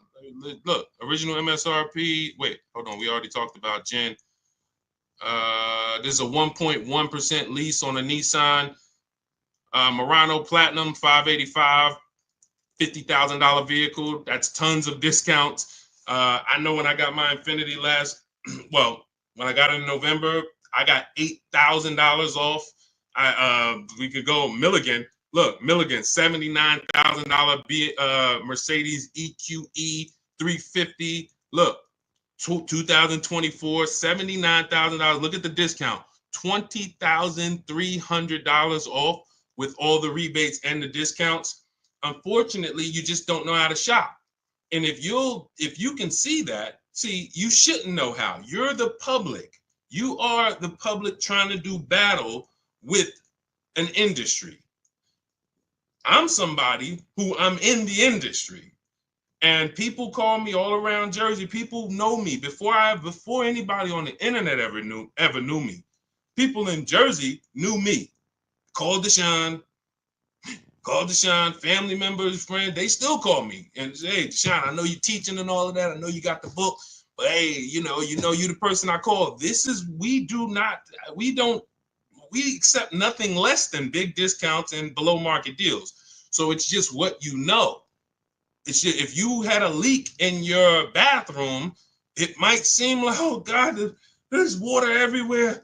I don't know what to do. No one in my house can fix this. You call in an expert and hey, 3 minutes. Heck, man, how'd you fix that so quick? I'm an expert and I can teach you. So in our case, we teach. That's why I love sharing other people. Every one of you might probably say, Deshaun, obviously you can get great car deals. You've been in the car business. The reason why I show people like Milligan and people like Raphael, look, $46,000 vehicle, $549 a month lease. Probably got $8-10 grand off to get to that payment because they're you. They were just like you, watching me. Said, "Hey, this guy sounds like I could trust him. I'm gonna give this a shot." And they did the work. They learned the system. Look, India, 2024 Hyundai Elantra Limited, $29,000 vehicle, $365 a month, no money down. These are huge discounts to get to these payments. Whether you're buying or leasing, you cannot get to a great payment on a lease without big discounts. And why is it so easy? Because we employ competition. It's simple. You're used to negotiating with one dealer, maybe two. NADA told us that. NADA told us as car salesmen, these are the statistics, car salesmen, just so you know, your average customer is only going to shop 2 dealers. That's all they know how to shop. After that, they're going to get tired. They're going to make a decision. So we use that information accordingly. We shop 25 dealers from home. What? That sounds crazy. Everyone who you've seen who are getting a new car using our system has shopped 25 dealers from home. Why is it simple? Because I have the email scripts. It's copying and pasting. When we get used cars, we're always doing all our work on the marketplaces, and we're employing competition, and we're looking at the whole market and turning the whole market into one big competition for us. That's the difference. It's a whole different world. I love for you to come to this world. And that's what you hear. When you hear people say, "Oh, there's no deals out there," it's no deals for you. Unfortunately, it's no deals for you. But when you come to our world, it's a different world. Deals everywhere. Good. Good, Dolan. Next question. What's up, Leon Pollard? Good to see you. Kenzie Lee on the check-in. Kate V. Bond. Good to see you. Kate Von B. What's going on? Thank you for y'all running up the likes on TikTok. I appreciate y'all. If you spend time with us, every couple minutes, you just like, man, this is good. That was good. Tap that screen. Just do. Some of you just sit there for 30 seconds like, man, that was a good answer. Let me just tap this screen and run these likes up and bring some more people over here. All right, for a new EV, would you lease or buy? This is a very simple question, guys. We have a rule about leasing. It's called the 8-year rule. In my book, in everything I teach, you hear me talk about the most important question. This is it. How many years are you going to keep the next car? If it's not 8, definitely not, oh, I might keep it 8. It needs to be 8 or more. Then you purchase. Because the depreciation is going to eat you alive. It's going to eat you alive in the short term. You buy a car, and cash buyers, you know this better than anyone. Because you're not, unfortunately, payment buyers, They manipulate the payment and you don't really see what you're paying. Unless you're really savvy and you just ask for the price of the car and then you match the payments yourself to see. But most people, they're not. They go in, give me the $500 a month, we got a deal.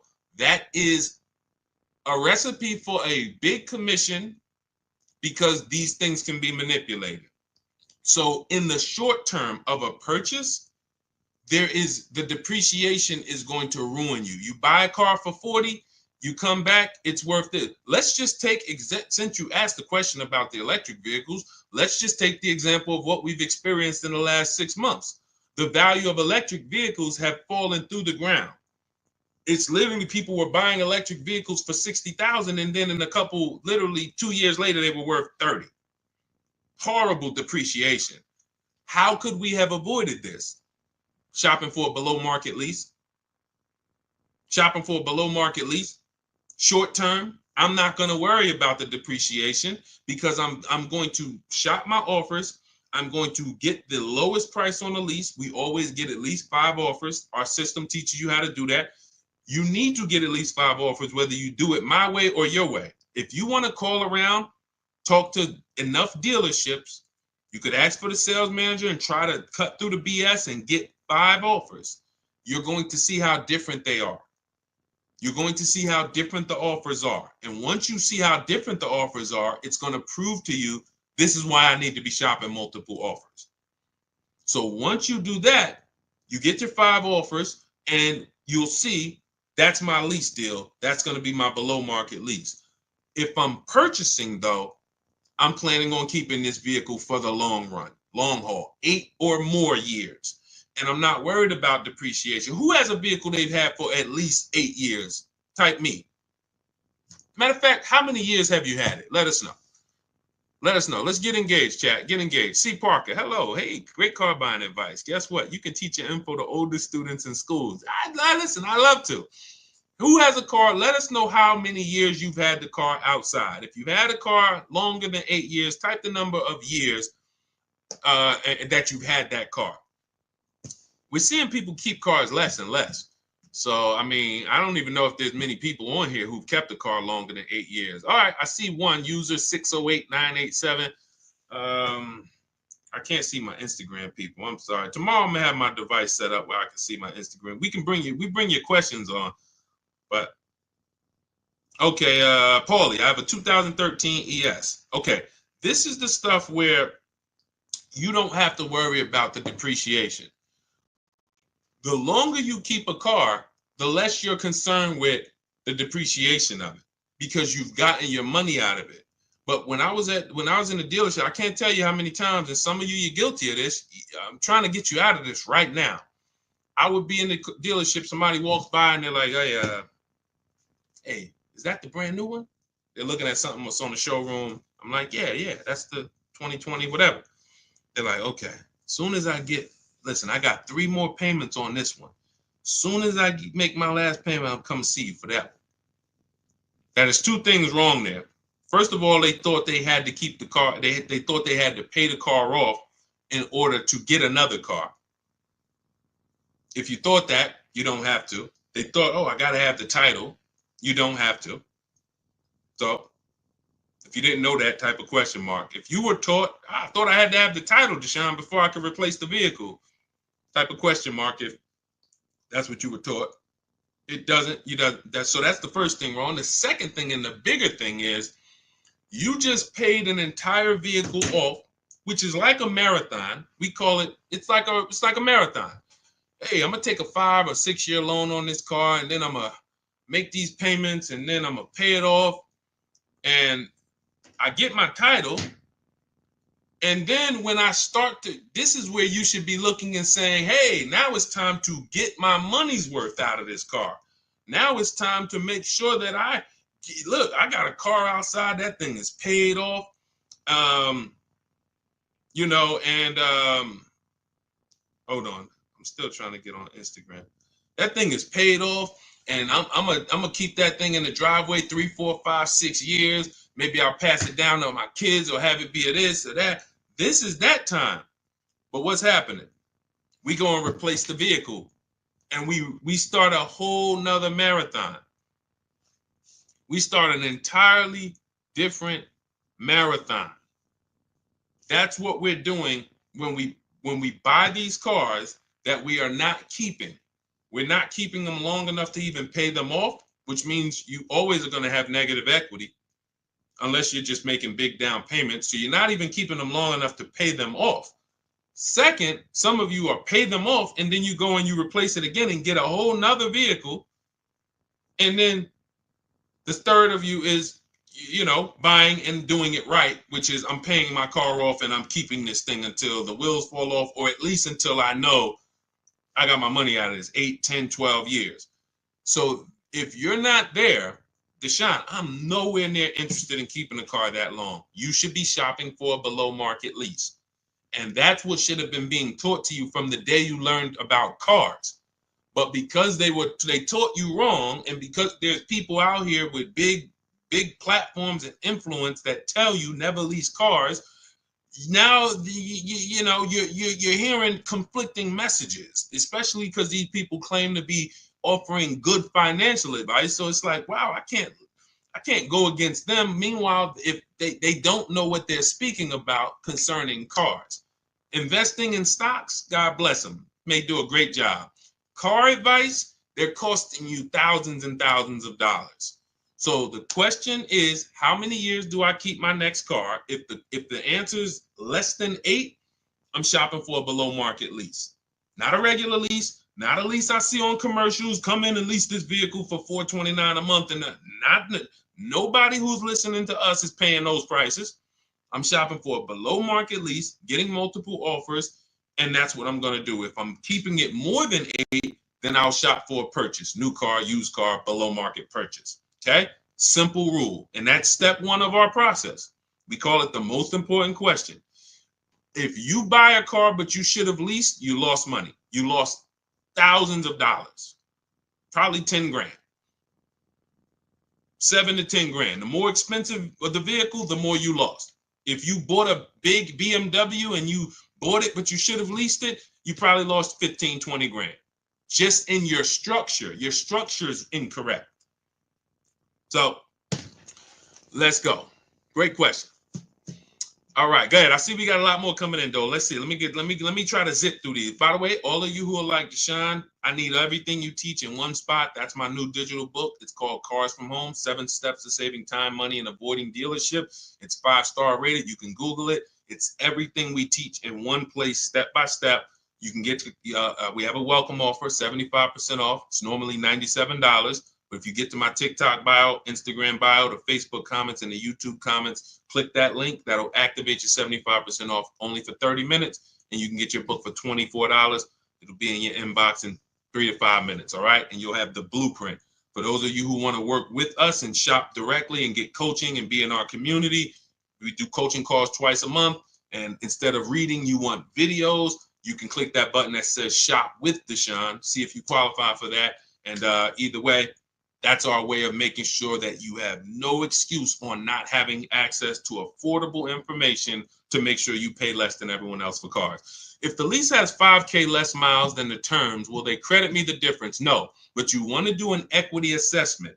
This is step 2. We just went over step 1, leasing versus buying, most important question. Step 2 is equity assessment. We need to see, can we sell this lease, break even, or make money? What you want to do is call the bank. Do not go to a dealership for this. Call the bank and ask them, what is my payoff? Once they tell you your payoff, you want to write this down. Write down what I'm about to tell you. You're going to go to these 6 websites: CarMax, Carvana, Kelly's Blue Book Instant Cash Offer. Do not use the KBB. You quick put in your year, make, model. It says your car is worth $30,000. Do not use that garbage.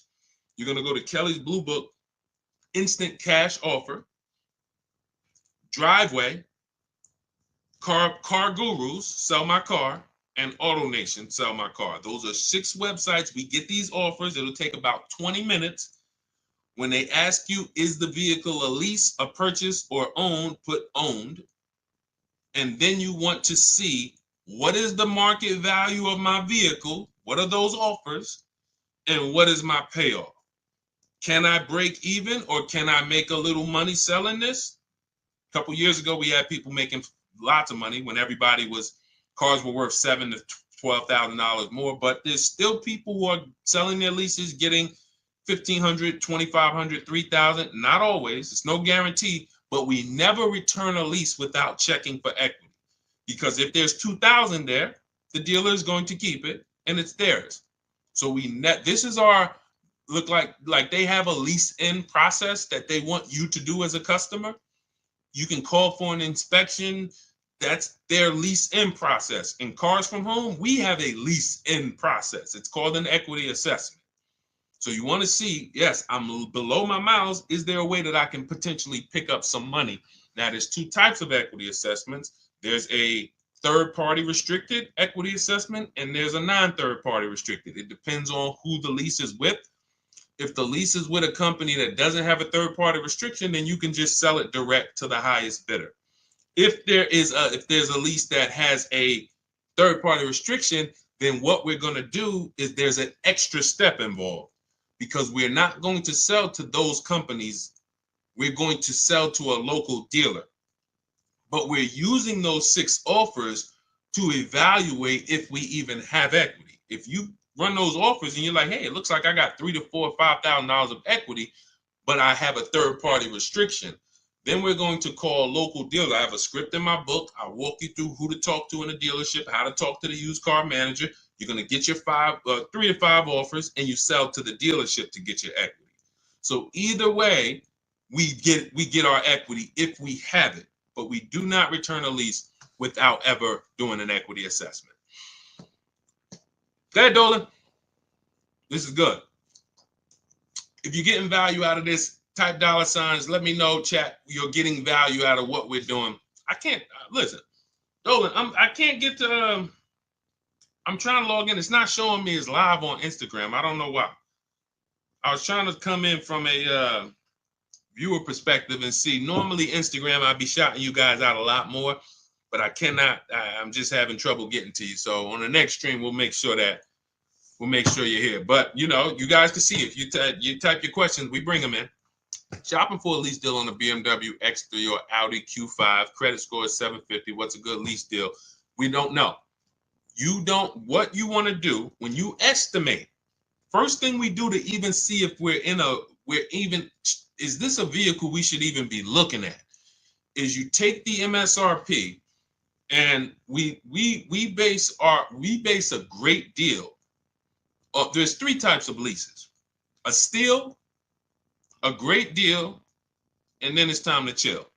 That's actually the verbiage that I use. Time to chill means, look, I like the vehicle, but next. Because what you have to understand about leasing, our system is going to make sure you find the dealer who is going to give you the biggest discount, because it's a numbers game. We have a system we call 25 to 5 for new cars and leases. We're going to connect with 25 dealers online from our house. Every car I get, I'm sitting right here, including the last one. Every car I get is from my living room or from my home office. So we're connecting with 25 dealers online to get at least 5 offers. We pick the best one. And then I have a calculator in my book and in our course where we put the offers in, and it tells you what to counter offer, because we never want to accept a deal without a counter offer. Now, once that's done, we know what the best deal is on that car. It's not going to be the same as the BMW. It's not going to be the same as the last vehicle or the Chevy. Every single vehicle has a different lease program. This is very important to understand. You cannot control the lease program. What is the lease program? The money factor, which is the interest rate from the bank, because you cannot use your own bank on the lease. The interest rate is let's stay on the interest rate. Dealers, the worst dealers, mark up the interest rate because you can't shop for it on your own. So they're going to do something we call padding the interest rate. Thanks for sharing, Jacqueline. I appreciate you. Shout out to the sharers. They're padding the interest rate. So they're going to leave themselves some negotiating room there. Then you have the residual value, and then you have any incentives, any rebates. Those three things make up a lease program, and we have no control over any of those things. Some are much more aggressive based on the fact the manufacturer wants to move the car. They'll put some big rebates on it. They'll put some different incentives on it. The interest rate is going to be low. And some manufacturers have certain cars where they're not going to do that. They might say, okay, for the Range Rover Autobiography, we are not going to do any incentives at all, whatever. That's the lease program. Again, nothing to do with the dealer who's going to be discounting the vehicle. Our system is to find the dealer who's going to say, all right, this is my offer. And you look and they're like, taking off a big amount of money compared to the other offers. That's why my two favorite words are multiple offers. That's how we guarantee we never have buyer's remorse. And that's how we guarantee we paid the lowest amount. So once you now see that there's no way I can control the lease program, now we understand that when let's go back to the three types of lease deals. A steal is a 1% lease. A 1% lease is, you look at a $40,000 vehicle, when you get your offers, it's $400 a month or less, no money down. The payment that we get is 1% of the total MSRP or less. I just got one on my Infiniti truck, $54,000. It was $499 with $1,200 out of pocket. Probably would have been, with first payment out of pocket. We always shop with first payment. We have templates for this, so you don't even have to worry about putting this together unless you want to do it on your own. Do it your way. That's fine. You can try to remember this. But in my book, and when we're shopping together, we have templates. You copy and paste this stuff, so you don't have to remember this. But the 1% lease is 1% of MSRP. I would say my lease on that Infiniti truck would have been, it's $499. It probably would have been about $512, $515 maybe, and it's a $54,000 truck. So it's less than 1% of the MSRP. That's what we call a steal. But you need a great lease program to get a steal. It's not just the fact the dealer took off $8,000. He would have took off $8,000 just by us, using our shopping system. But if he had a bad lease program, then it wouldn't have been $499. It would have been $690. Lease program is bad. So we don't know what these are going to be until we shop for them. Now, we do have the 1.5% rule. It's very important because many people, when I first started talking about leasing, I knew people were going to go out there, not learn about how to get great leases. They were just going to go into dealerships and say, hey, I want to lease. I saw this guy on, Instagram or TikTok. He told me I shouldn't be buying cars anymore. Man, show me what a lease looks like. And you're going to get an overpriced lease because you don't know how to shop for them. So now, person shows you a lease, you're like, okay, well, look, that sounds better than, if I was to buy it. I'll take it. So then we created the 1.5% rule. So you would know if your payment with no money out of pocket is more than 1.5% of the MSRP, you've now overpaid for the lease. It doesn't make sense to lease the vehicle. And that does not mean you go into a dealership, hey, get me under 1.5, because then you're going to lose. You're going to lose. See, I want to use a real case of how I remember Zafrina. Zafrina was shopping for a, where's her deal? Here it is. Zafrina was shopping for a Jeep Grand Cherokee 2024.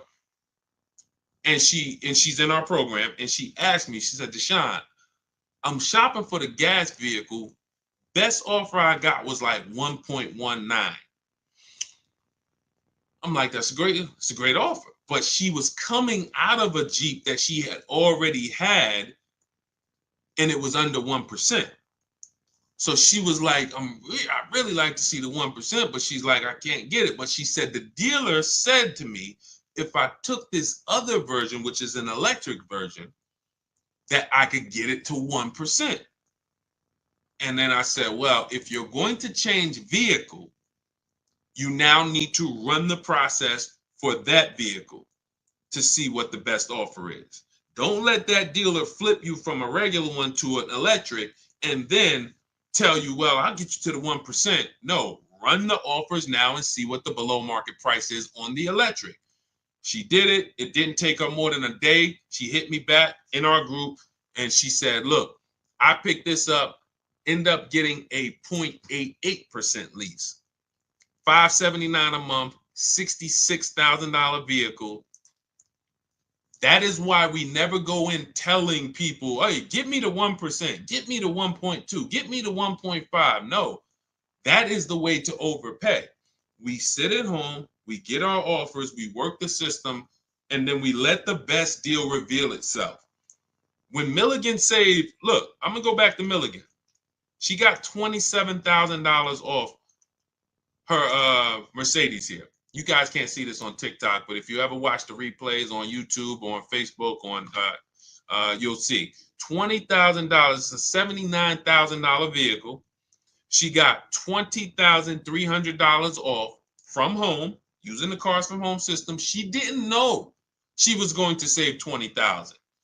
That's the thing. We get the questions a lot. How much should I look to save off this vehicle? We never know.